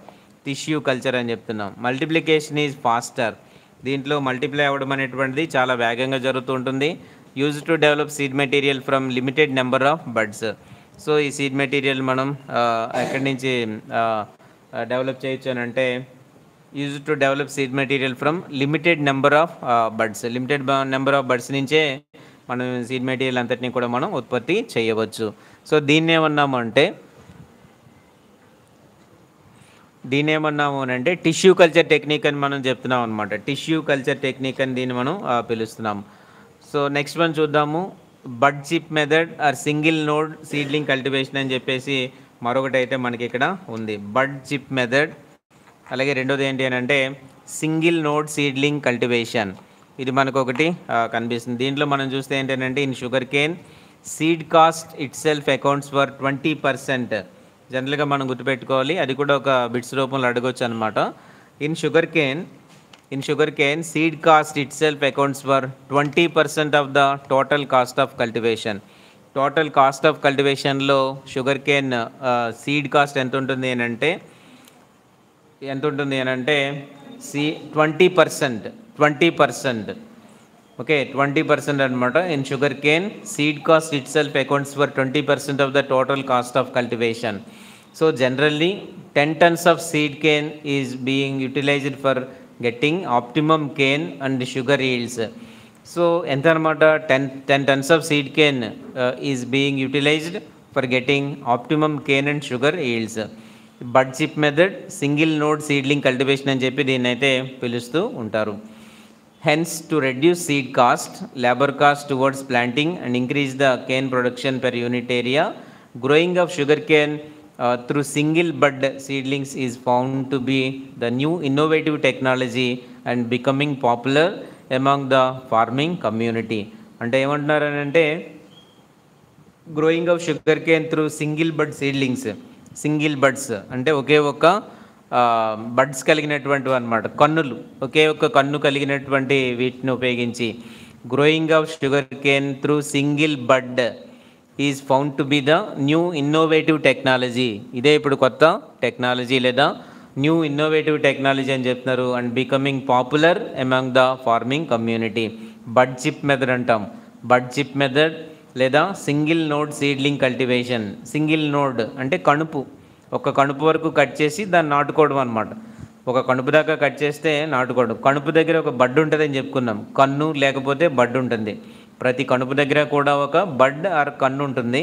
సో దాన్ని కట్ చేసి ఎంతవరకు అయితే ఉందో అంతవరకు కట్ చేసేసి దాన్ని మనం అక్కడ నాటుకునేటటువంటి విధానం అనమాట. ఓకే, సో ఇది మనకి ఇచ్చినటువంటిది bud chip or single node seedling cultivation అని దీన్ని అయితే మనం చెప్పొచ్చు. బడ్ చిప్. ఓకే, జనరల్గా మనకి షుగర్ కేన్లో seed cost itself accounts for 20% of the total cost of cultivation. మొత్తం కాస్ట్ ఆఫ్ కల్టివేషన్లో 20% కంప్లీట్గా సీడ్ కాస్ట్ అయితే ఉంటుంది. సో ఇలా మనకు అనమాట.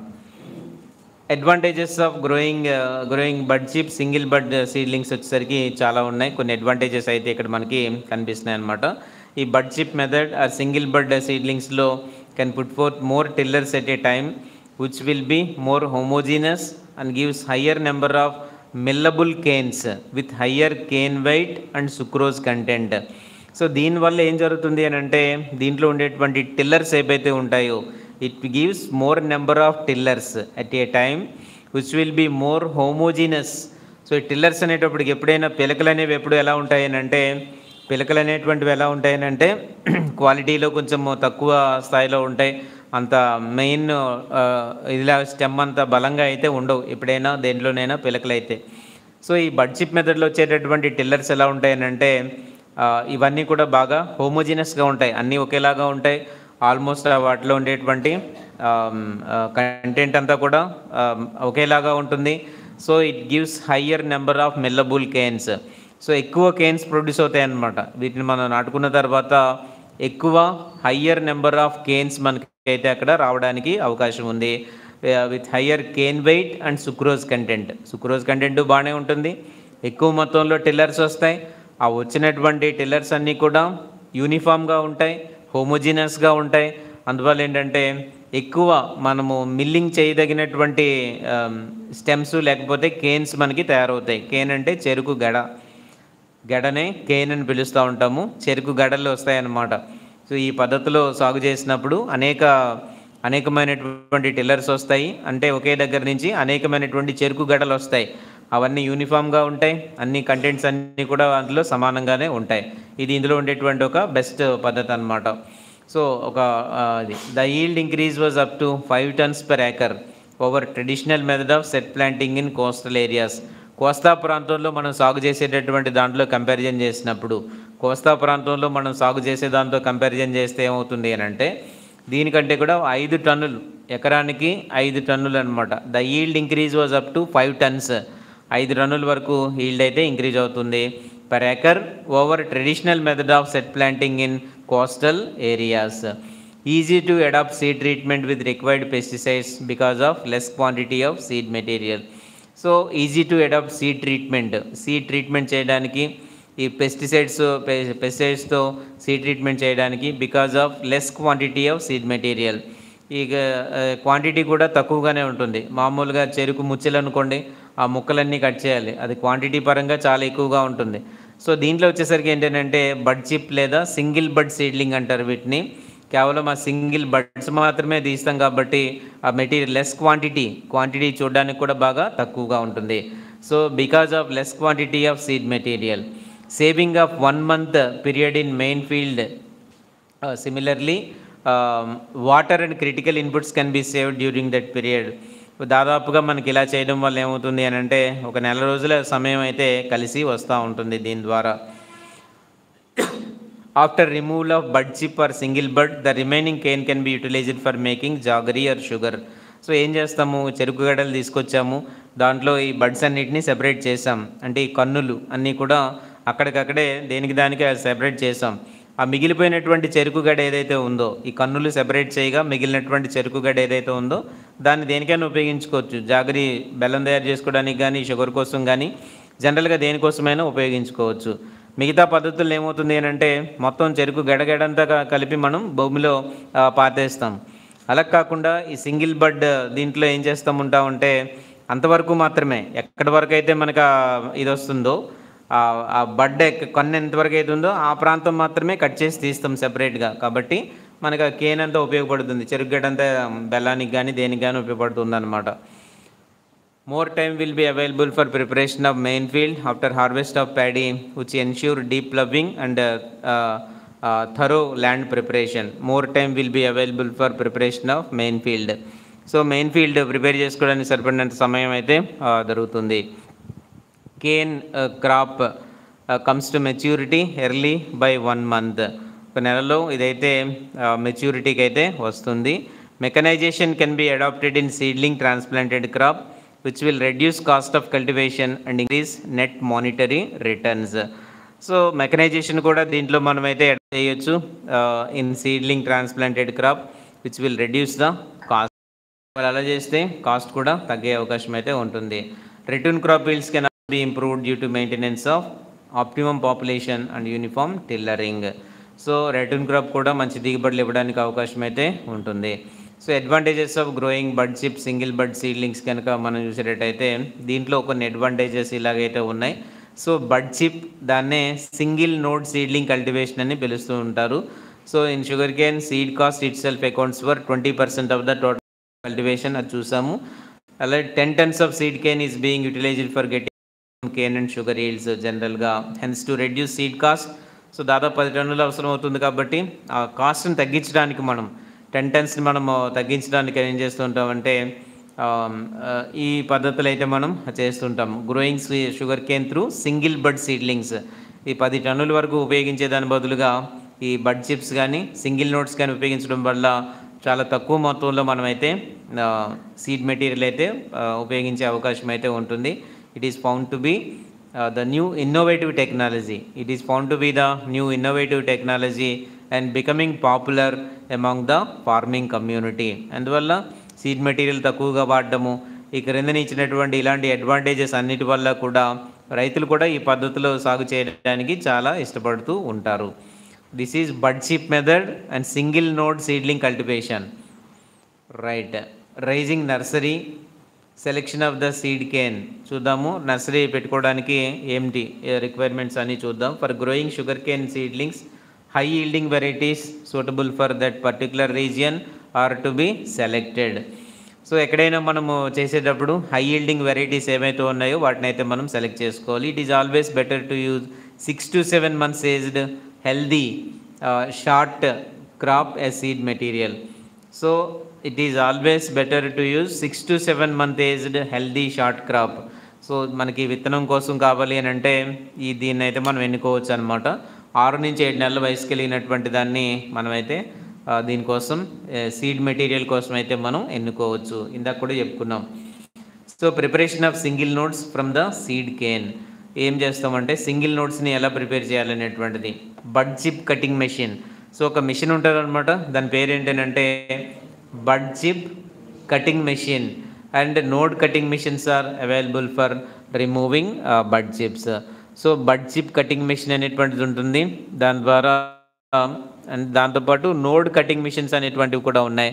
These are available for removing bud chips or single nodes from the cane with little or no damage to the bud. ఇదనమాట bud chip cutting machine and node cutting machines are available for removing bud chips. So ఇదనమాట మొత్తం మీద. ఇది చూస్తే అక్కడ దాన్ని remove చేయడానికి, ఆ గెడ మీద ఉండేటటువంటి ఆ కన్నుని రిమూవ్ చేయడానికి మిషన్స్ ఉంటాయి. బడ్ చిప్ కటింగ్ మిషన్ అని దాన్ని మనకైతే పిలుస్తూ ఉన్నారు. So in traditional method of 3 bud set planting, in traditional method of 3 bud set planting 4 to 6 tons per acre of seed material is required. So మా జనరల్గా చూసినప్పుడు ఏంటంటే 3 బడ్స్ ఉండేటువంటి సెట్స్ ఉంటాయి కదా, 3 బడ్స్ ఉండేటువంటివి అంటే 3 కణుపులు కలిగినటువంటివి నాటుకునేటప్పుడు 4 నుంచి 6 టన్నులు ఇదైతే సీడ్ మెటీరియల్ అయితే అవసరం అవుతుంది. But in bud chip seedlings planting method only 750 to 800 kg of seed cane is sufficient for raising seedlings required per acre. So ఇక్కడ విషయం ఏంటి అని అంటే 3 కళ్ళ ముచ్చెలు, వాటిని సింపుల్గా తెలుగులో ఏమంటారంటే 3 కళ్ళ ముచ్చెలు నాటుకోవాలంటే 4 నుంచి 6 టన్నులు ఎకరానికి అవసరం అవుతుంది సీడ్ మెటీరియల్. అదే మనం బడ్ చిప్ మెథడ్లో వెళ్ళాలి అని అంటే కేవలం 750 నుంచి 800 కిలోలు సరిపోతుంది ఎకరానికి. అదనమాట. ఎందుకనంటే మనం ఆ కేన్ అంతా ఉపయోగించుకోము, జస్ట్ దానిపైన ఉండేటువంటి కళ్ళను మాత్రమే ఉపయోగించుకుంటాం కాబట్టి ఈ మెటీరియల్ వెయిట్ కూడా బాగా తక్కువగా ఉంటుంది. 750 to 800 kg of seed cane is sufficient అని మనమైతే ఇక్కడ చూడవచ్చు అనమాట. 750 to 800 kg of seed cane is sufficient for raising seedlings per required area. So ఇదనమాట in traditional method of 3 bud set planting. మామూలుగా 3 కళ్ళ ముచ్చలైతే 4 నుంచి 6 టన్నులు. అదే మనం బడ్ చిప్ మెథడ్ అయితే 750 నుంచి 800 కిలోలు. ఎందుకలాగా? ఎందుకండి ఒక కన్ను సెపరేట్ చేసేస్తాం, ఇంకా మనకి కేన్ ఉండదు, ఇంకా కన్ను ఏ కన్నుకా కన్ను సెపరేట్ చేసేస్తాం అనమాట. కాబట్టి బడ్ చిప్లో అంత తక్కువ మెటీరియల్ అవసరం అవుతుంది. అదే మనకి ట్రెడిషనల్ మెథడ్ ఆఫ్ ప్లాంటింగ్లో 3 కళ్ళ ముచ్చలు అంటారు, చాలా పెద్ద ఇదనమాట, తీసుకురావడం కష్టం, అవన్నీ ఉపయోగించడం కష్టం, అంతా కూడా కష్టంగానే ఉంటుంది. సో ఇదనమాట.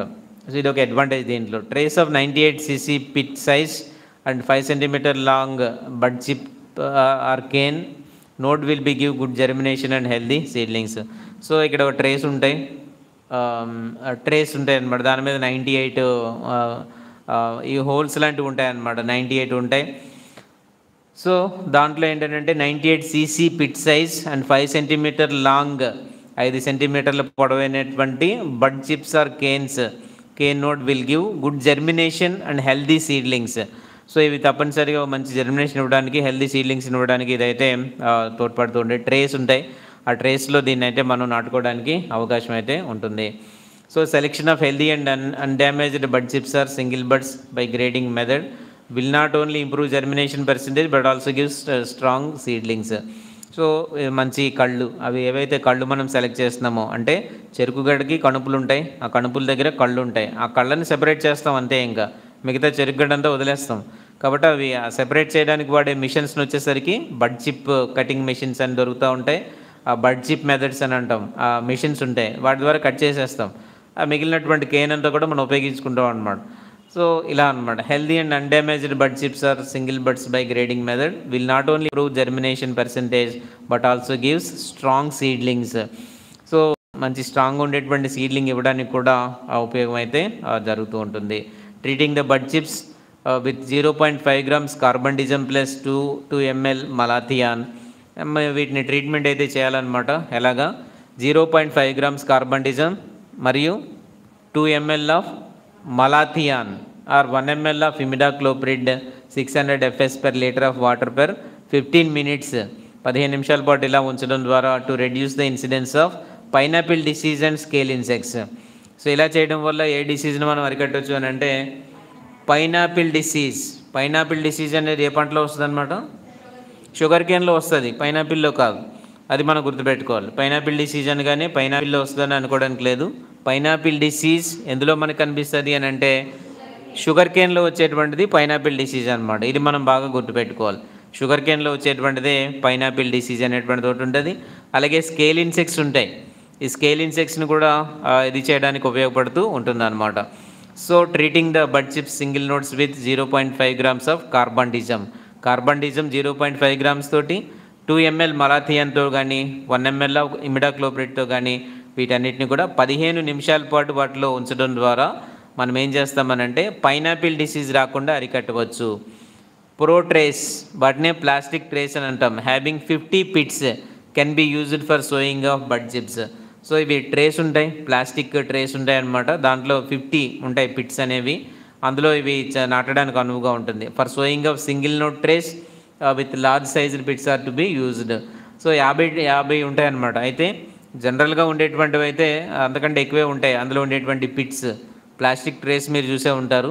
అందులో ఈ షుగర్ కేన్ కోసం వాడేటటువంటివి మాత్రం కేవలం 50 ఇవి మాత్రం దాంట్లో ఉంటాయన్నమాట. 50 ఉంటాయి.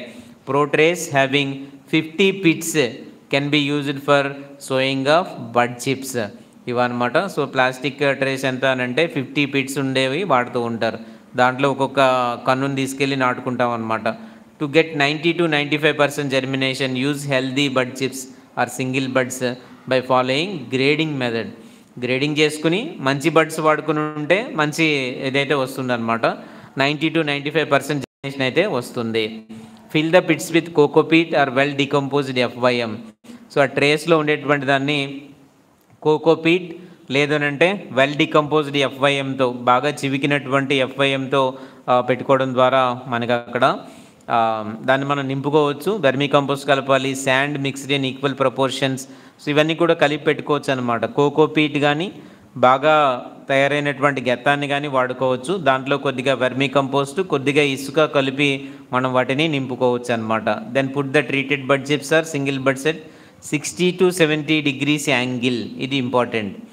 సో దీంట్లో మనం ట్రేస్లో నాటుకునేటప్పుడు ఆ బడ్ చిప్స్ని ఏ యాంగిల్లో మనం పెట్టాలి అనేటువంటిది అనమాట. యాంగిల్ చాలా చాలా ఇంపార్టెంట్. యాంగిల్ అనేటువంటిది ఎక్కడొచ్చినా కానీ అది ఒక ఇంపార్టెంట్ బిట్ అని మనకైతే అనిపించాలన్నమాట.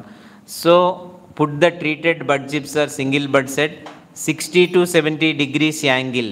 ఇది చాలా చాలా ఇంపార్టెంట్ అనమాట. వాటిని బడ్ చిప్స్ని మనం ఎక్కడ పెట్టాలి, సింగిల్ బడ్స్ని మనం ఎక్కడ పెట్టాలి అని అంటే 60 నుంచి 70 degrees కోణంలో మనం పెట్టాలి. ఓకే, ఇంతకుముందు ఎప్పుడో అగ్రిసెట్లో ఒక బిట్ ఇచ్చారనమాట. ఎలుకలు ఎంత కోణంతో కట్ చేస్తాయి అలా అలా అనమాట. జనరల్గా అలాంటి పని ఈ కోణాలతో వచ్చేటువంటి బిట్స్ అన్నీ కూడా మనకి ఇంపార్టెంటే.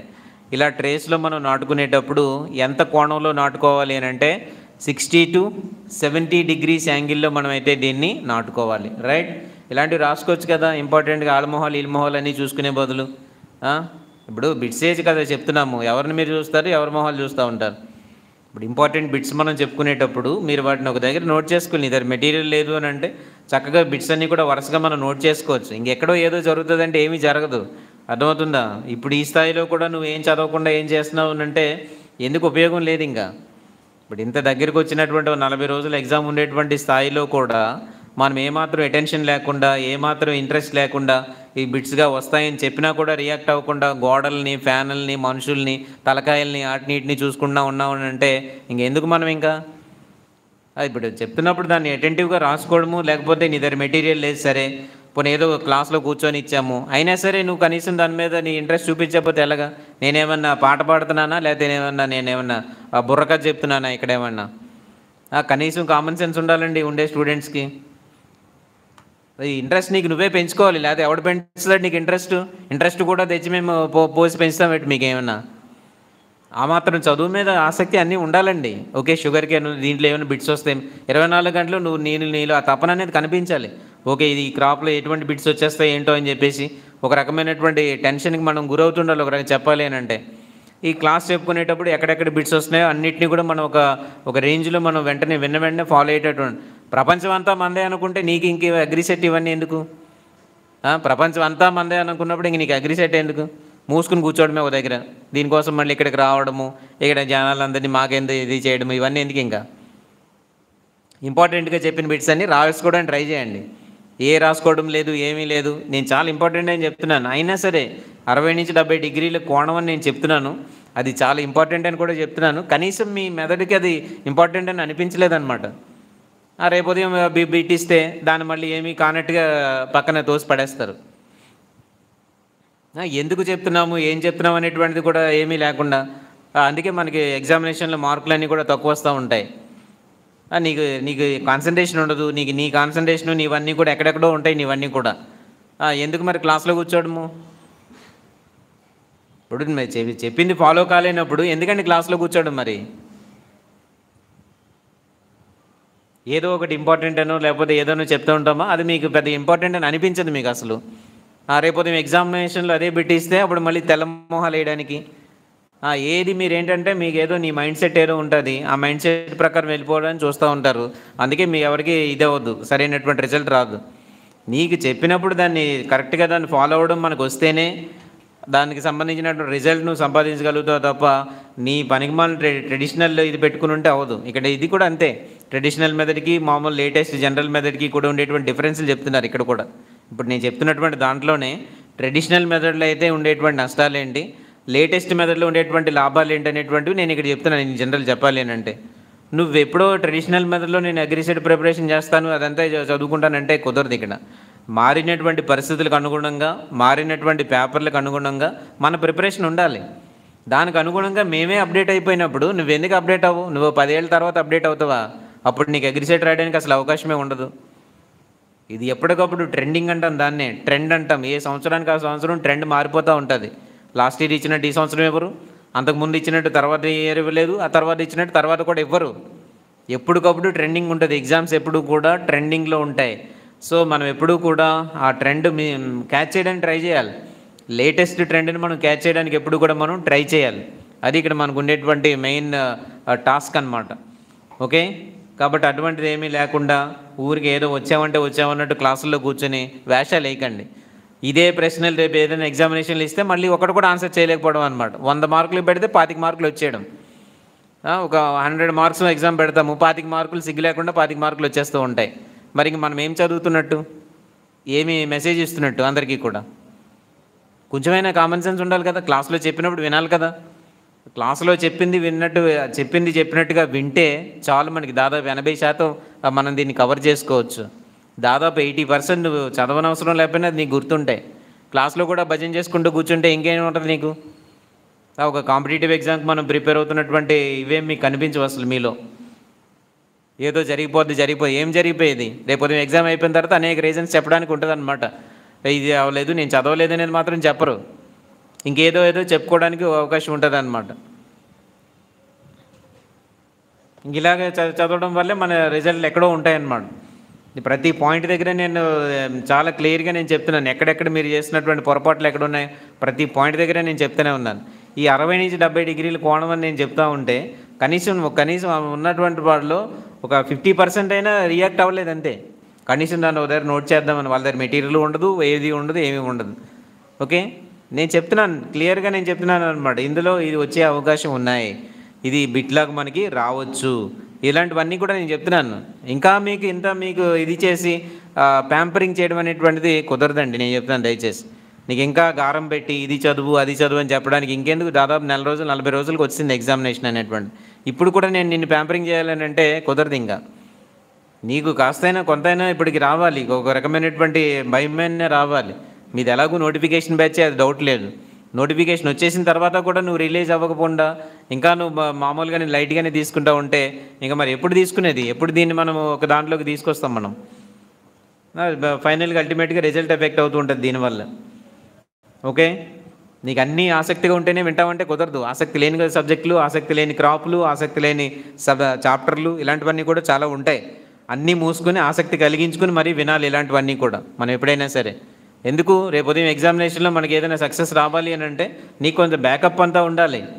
అక్కడక్కడ ఒక్కొక్క ఇది చెప్పేసి వెళ్ళిపోవడానికి ఏం కాదు ఇక్కడ. ఇది ఎక్కడ ఉంటాయి నీకు? అసలు మొదటిసారి జరుగుతున్న ఎగ్జామ్ ఇది, మొదటిసారి జరుగుతున్నటువంటి ఎగ్జామే ఇది. ఈ మొదటిసారి జరుగుతున్నటువంటి ఎగ్జామ్లో అంటే ఇంగ్లీష్ మీడియంలో మొదటిసారి జరుగుతున్న ఎగ్జామ్, దానికి ఒక ప్రాపర్ గైడెన్స్ కానీ ప్రాపర్ మెటీరియల్ కానీ ఏం లేదు, మనమే తయారు చేసుకోవాలి. ఆ ఉన్న దాంట్లో ఎంతో కొంత మనం చేసి మీకు చెప్తా ఉంటే ఏమి జాగ్రత్తగా వినడానికి, ఎవరెవరికో లేనటువంటి అవకాశం మీకు ఉన్నప్పుడు దాన్ని ఫాలోఅప్ చేయడానికి ఏమి క్లాస్ రూమ్లో అంతకంటే మీకు ఏం పని ఉంది ఇక్కడ? చెప్పింది జాగ్రత్తగా వినుకోవడం తప్ప మీకు అంతకంటే ఏం పని ఉంది ఇక్కడ? ఇది కూడా బద్ధకం అయితే ఎవరు ఏం చేయలేరు మీకు.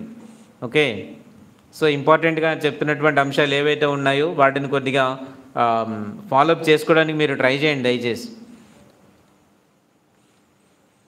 సో ఇక్కడ నేను ఏం చెప్తున్నానంటే, ఈ బడ్ చిప్ మెథడ్ అనేటువంటి దాంట్లో ఈ బడ్స్ని తీసుకెళ్ళి ట్రేస్లో నాటుకుంటాము. ఈ ట్రేస్లో నాటుకునేటప్పుడు then put the treated bud chips or single buds at 60 to 70 degrees యాంగిల్లో మనం వాటిని ఉంచాలి. సో నాటుకునేటప్పుడు ఏ యాంగిల్లో నాటుకోవాలి అని అంటే 60 to 70 degrees యాంగిల్లో మనం వాటిని నాటుకోవాలి. And I should be towards upward direction. ఆ కన్ను అనేటువంటిది ఎలా ఉండాలి అని అంటే అప్వర్డ్ డైరెక్షన్లో అయితే మనకు అక్కడ ఉండాలి. Then fill the trays complete cocopeat and press gently. So అప్పుడు దాన్ని కోకోపీట్ అంటాం అనమాట. కొబ్బరి పీచుతో చేసినటువంటి మెటీరియల్ ఉంటుంది, దాన్నే మనం కోకోపీట్ అని అంటాము. ఈ ట్రేస్లో ఎక్కువగా దాన్నే మనం వాడుతూ ఉంటాము. Then fill the trays completely with cocopeat and press gently. Right, arrange trays in a shade net. ఇలా పెట్టేసిన తర్వాత ఈ ట్రేస్ అన్నిటిని తీసుకెళ్ళి ఎక్కడ పెట్టాలి అని అంటే షేడ్ నెట్లో పెట్టుకోవాలి. Such a way that each series contains 10 trays. 10 trays కలిపి ఒక దగ్గర పెట్టుకుంటాము. And cover and tie with black polythene షీట్తో దాన్ని అయితే మనం కట్టుకొని, and so that heat will be produced and germination of buds will be initiated. ఇలా పెడుతుంటాం అనమాట. సో 10 ట్రేస్ ఒక వరుసలో పెట్టుకుని and cover and tie with black polythene sheet tightly so that heat will be produced. మనం అక్కడ heat generate అయ్యేలా చేస్తాము. So that heat will be produced and germination of buds will be initiated ఇదనమాట. So after 3-4 days ఇలా మనం పెట్టిన 3-4 రోజుల తర్వాత with the start of germination arrange trays side by side. వరుసగా ఒకదాని తర్వాత ఒకదాని పక్కన మనం పెట్టుకుని in shade net and watering should be done in alternate days. So alternate డేస్లో వాటరింగ్ అయితే చేసుకోవాలి, రోజ్ క్యాన్తో కానీ స్ప్రింక్లర్స్తో కానీ చేసుకోవాలి. In 1 week all the buds will germinate. ఒక వారం రోజుల్లో అన్ని బడ్స్ కూడా జర్మినేట్ అవుతూ ఉంటాయి. At 3 to 4 weeks after sowing every seedling will put forth 3-4 leaves with profuse root growth.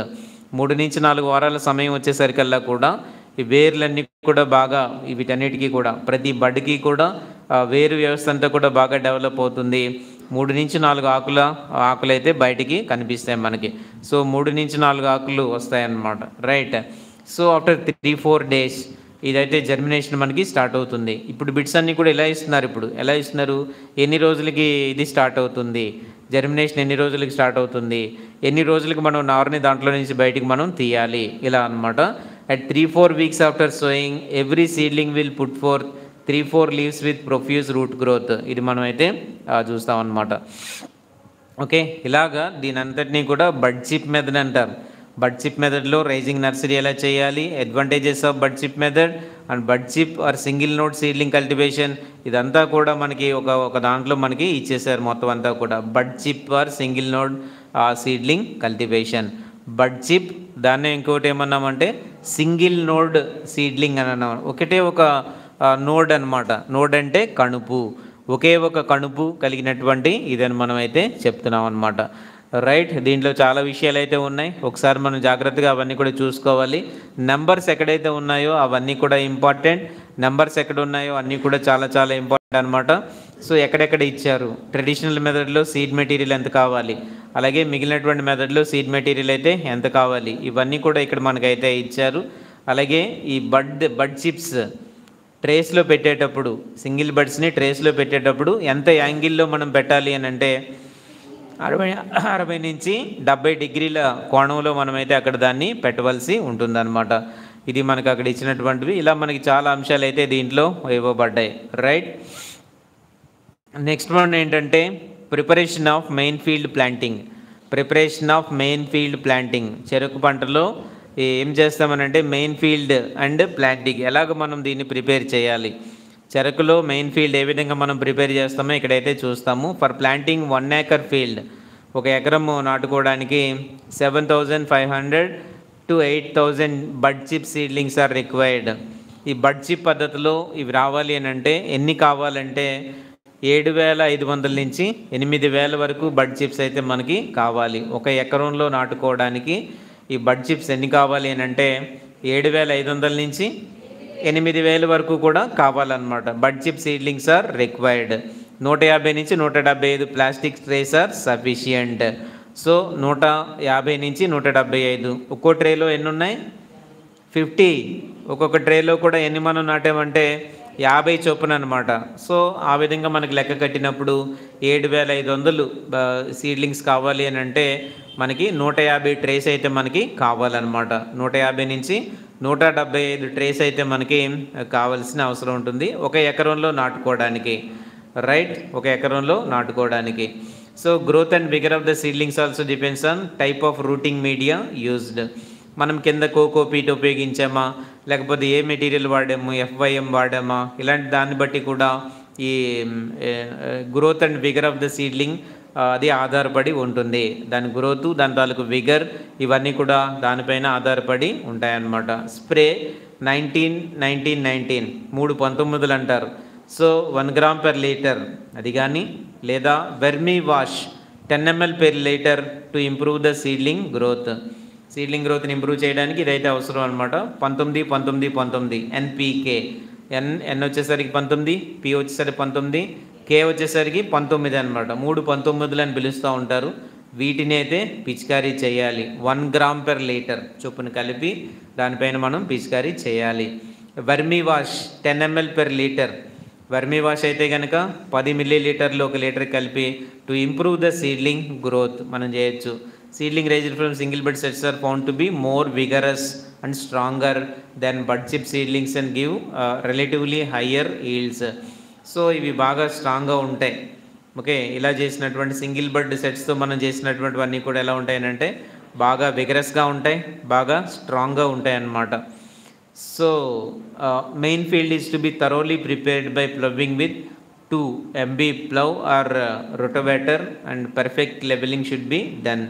ఇదంతా ఫీల్డ్ ప్రిపరేషన్ పద్ధతులు ఇవన్నీ కూడా. Furrows are to be formed at 60 by 120 centimeter spacing, that is paired rows of 20 centimeter depth within the row, and seedlings are to be planted at 45 to 60 centimeter distance.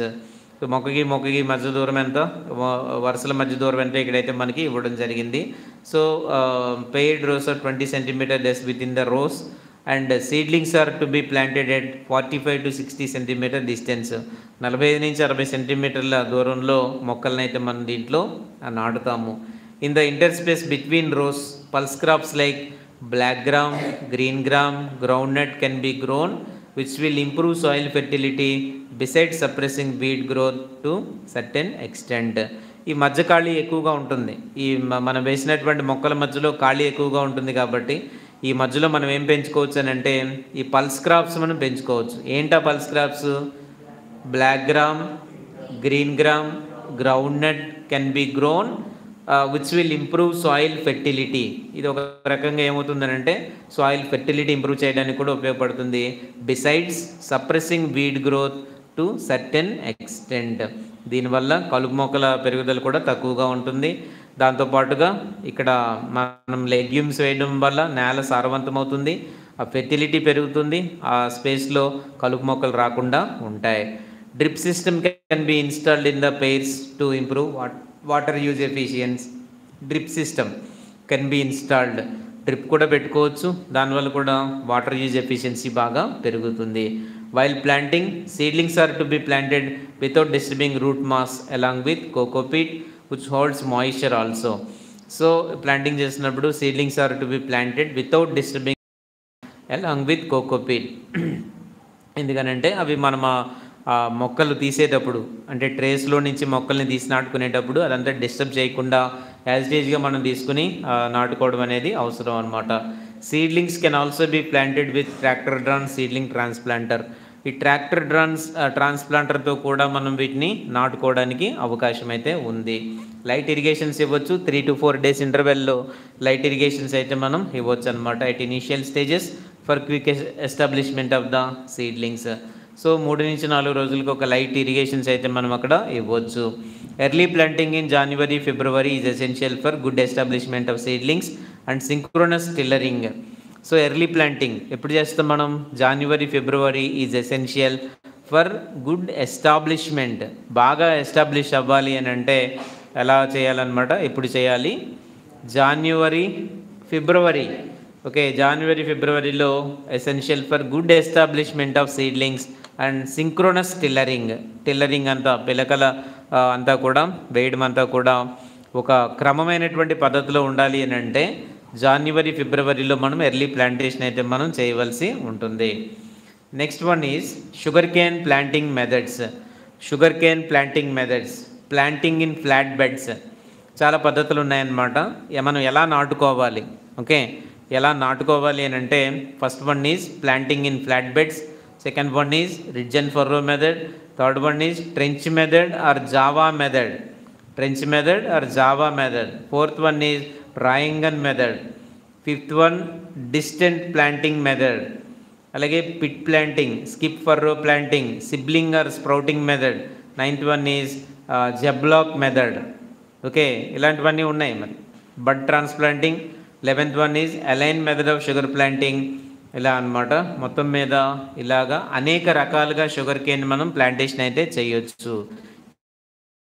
ఇప్పుడు ఇచ్చినటువంటి sugar cane planting మెథడ్స్లో నాకు తెలిసి 1-2 పద్ధతులు తప్ప మనకి తెలుగులో ఏవి కూడా లేవు. కాబట్టి ఇప్పుడు సిలబస్లు ఇవన్నీ కూడా కొత్తగా మనకైతే చేర్చడం జరిగింది. ఇంగ్లీష్ మెటీరియల్లో ఇవన్నీ కూడా మనకి ఉన్నాయి. So first one is planting in flat beds. Flat bed sugar cane నాటుకునేటువంటి విధానం చెప్తున్నారు. ఫ్లాట్ బెడ్లో చెరుకు నాటుకునే విధానము. It is very popular method on northern India and in parts of Maharashtra. అడుగుతారు అనమాట, popular method of sugar cane planting in northern India and in parts of Maharashtra is dash అని అడగచ్చు. Planting in flat beds answer వచ్చేసరికి అటువంటివి అడుగుతారు. Bits అని అంటే ఎక్కడో డీప్గా వెళ్ళిపోయి ఇబ్బంది పెట్టే బిట్స్ ఏమి కూడా మనకు ఉండవు, ఈజీగానే ఉంటాయన్నమాట. It is very popular method in north India and in parts of Maharashtra. Planting in flat beds. Shallow furrows of 8 to 10 centimeters deep are made. Distance between 2 rows should be kept at 75 to 90 centimeters. దాదాపు 90 సెంటీమీటర్ల దూరంగా ఇవైతే 2 వరుసల మధ్య దూరం అయితే ఉంటుంది. Generally 3 budded sets are used to plant in the end-to-end planting system. So దీంట్లో end-to-end planting system, ఒకటి ఎండ్ అయినప్పుడు ఇంకోటి స్టార్ట్ అవుతూ ఉంటుంది. ఇలా ఒక బడ్స్ వరుసగా పెట్టుకుని వెళ్ళిపోతూ ఉంటారు. బడ్స్ కాదు, అక్కడ ముచ్చెలు, 3 కళ్ళ ముచ్చెల్ని వరుసగా ఒకదాని తర్వాత అలాగా ప్లాంటింగ్ చేసుకుంటూ వెళ్ళిపోతారనమాట. 3 కళ్ళ ముచ్చెలు వాడతారు దీంట్లో. ప్లాంటింగ్ ఇన్ ఫ్లాట్ బెడ్స్, పొలం అంతా బాగా తయారు చేసి లెవెలింగ్ చేసి పెట్టుకున్న తర్వాత ఈ ఫ్లాట్ బెడ్స్లో వేసుకునేటటువంటి విధానం అనమాట.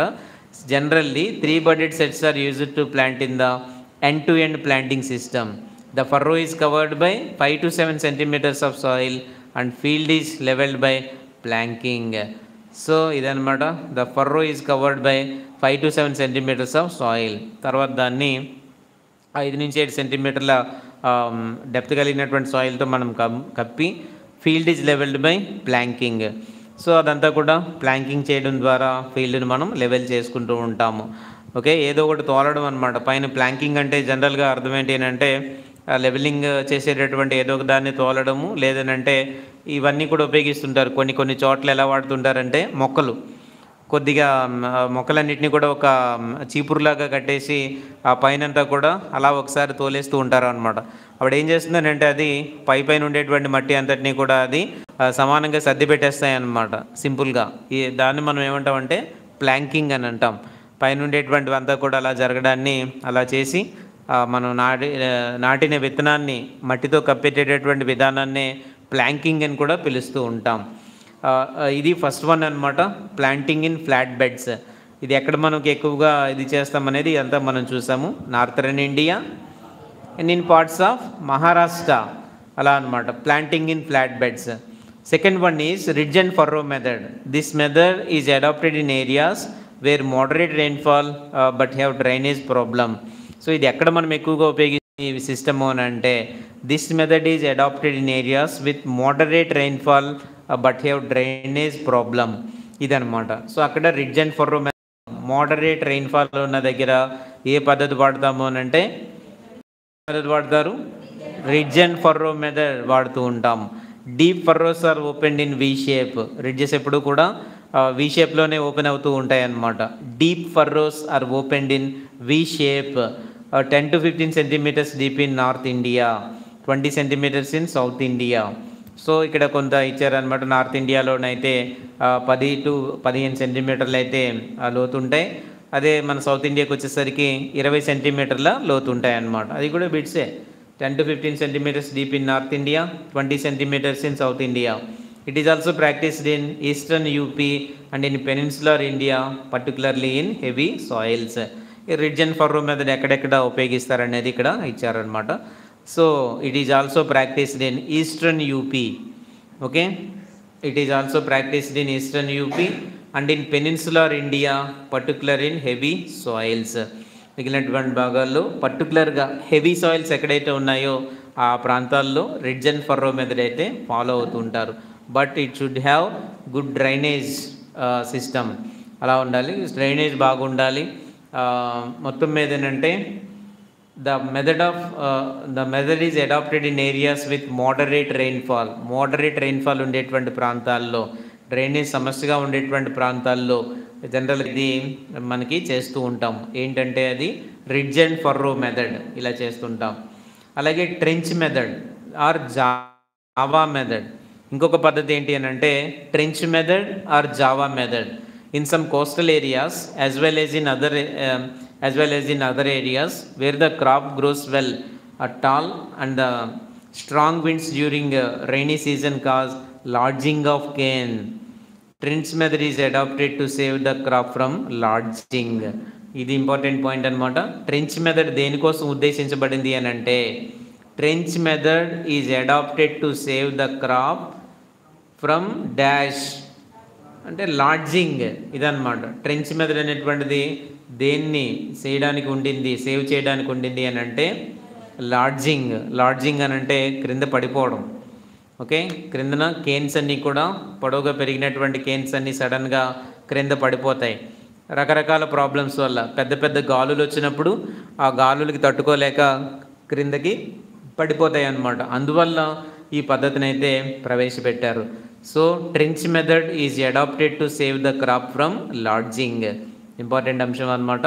So in some coastal areas, కోస్తా ప్రాంతంలో as well as in other areas, కోస్తా ప్రాంతాలు మిగిలిన ప్రాంతాల్లో where the crop grows very tall, పొడవుగా పెరిగేటటువంటి పరిస్థితుల్లో, చెరుకు గడలు బాగా పొడవుగా పెరిగేటటువంటి పరిస్థితుల్లో and the strong winds during rainy season అంటే వర్షాకాలంలో వచ్చేటటువంటి బలమైనటువంటి గాలులు ఏవైతే ఉంటాయో ఇవి ఆ పొడవుగా పెరిగినటువంటి చెరుకు గడల్ని క్రిందకి పడదోసేస్తాయి. ఇదన్నమాట. Trench method is adapted to save the crop from lodging. ఇలా పడిపోకుండా చేయడం కోసం ఉద్దేశించబడిందే ట్రెంచ్ మెథడ్ అనమాట. బై రిడ్జర్ ఆర్ బై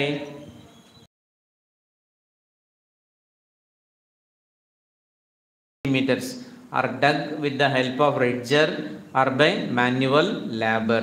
ఇలా చేస్తాం అనమాట. మాన్యువల్ లేబర్ కానీ రిడ్జర్ కానీ ఉపయోగించి మనం అయితే చేస్తాము. ట్రెంచెస్ అనమాట చేస్తాం. ఎంత ట్రెంచెస్లో చేస్తాము అని అంటే 75 నుంచి 90 సెంటీమీటర్స్ దీంట్లో ట్రెంచెస్ చేస్తాము. Trenches should be about 20 to 20 centimetres deep. Trench అనమాట ఒక పెద్ద కాలువ లాంటిది చేస్తూ ఉంటాం. పెద్దది కాదు, చిన్నది. అది ఎంత లోతు ఉంటుంది అంటే 20 నుంచి 25 సెంటీమీటర్ లోతు ఉంటుంది. అలాగే అవి ఎంతెంత దూరాల్లో చేస్తాము అని అంటే 75 నుంచి 90 సెంటీమీటర్స్ ఇలా చేస్తాం అనమాట. After this already prepared mixture of fertiliser should be spread uniformly in the trenches and mixed thoroughly in the soil. So NPK mixture తయారు చేసుకుని దాంట్లో అయితే వేస్తాం, థరోలీ మిక్స్ చేస్తాము. That sets are planted end to end in trenches.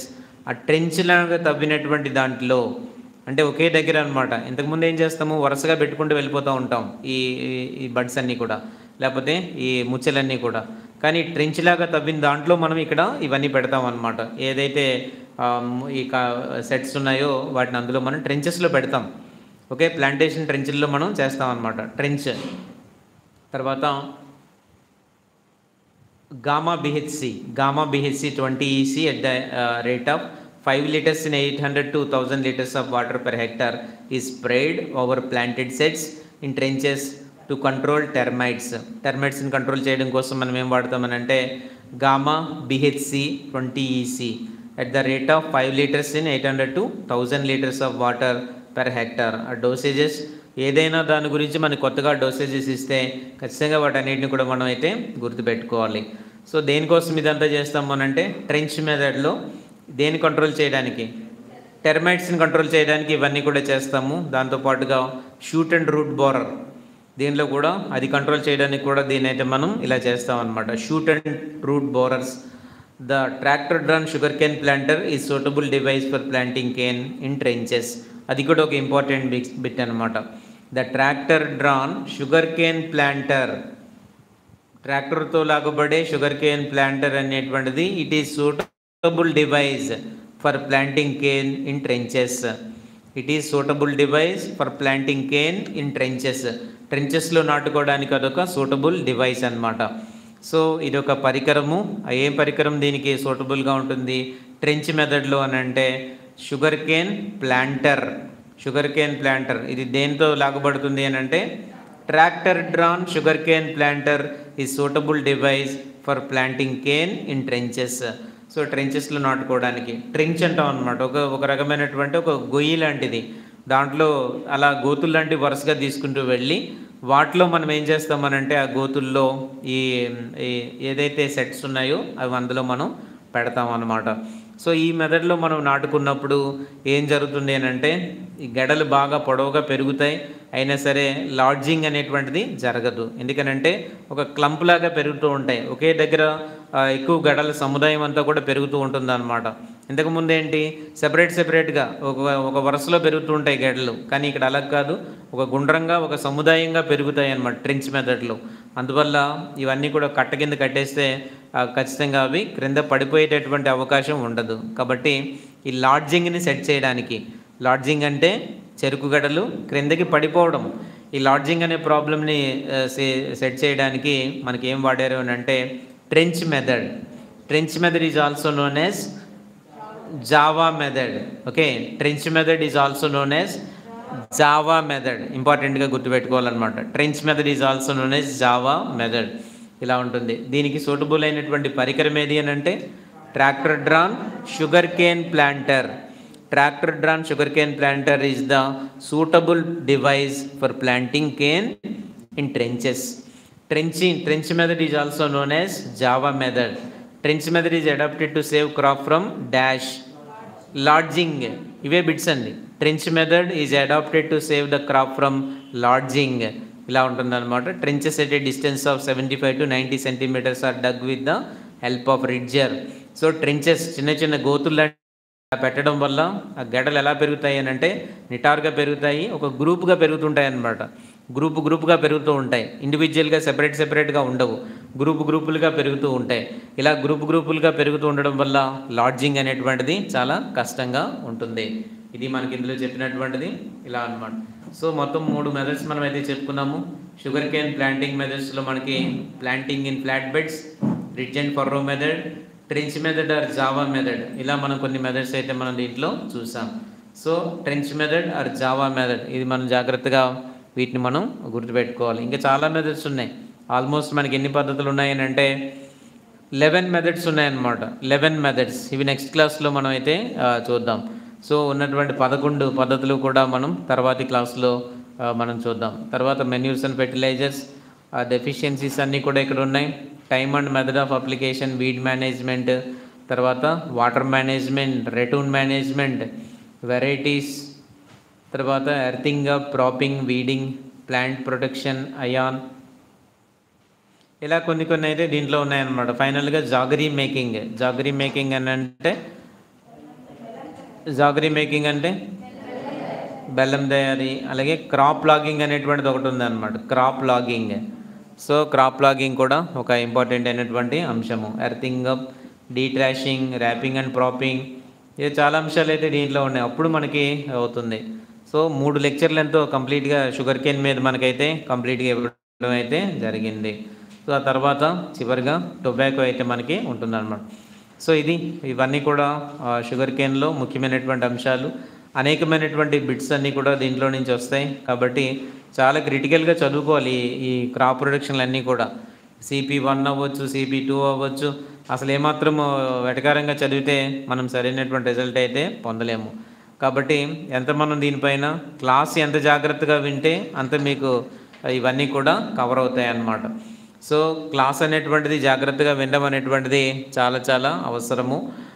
అదేం లేకుండా class చెప్పినప్పుడేమో వేరేది ఆలోచించుకుని చదవాల్సి వచ్చినప్పుడు అర్థం కాకుండా అన్నీ పక్కన పడేసే పరిస్థితి అయితే ఉంటుందన్నమాట. కాబట్టి క్లాస్ ఎప్పుడైతే చెప్తున్నామో క్లాస్ని జాగ్రత్తగా ఫాలో అవ్వడానికి ట్రై చేయండి దయచేసి. ఓకే, క్లాస్ జాగ్రత్తగా ఫాలో అవ్వకుండా నువ్వు ఇంకేం వింటావు, ఏం చేస్తావు? ఓకే, కాబట్టి క్లాస్ని జాగ్రత్తగా ఫాలో అవ్వడానికి మనం ప్రయత్నం చేస్తే చాలా విషయాలు నీకు అక్కడే డౌట్స్ అన్నీ కూడా క్లారిఫై అయిపోతాయి అన్నమాట. ఓకే, ఇది విషయం.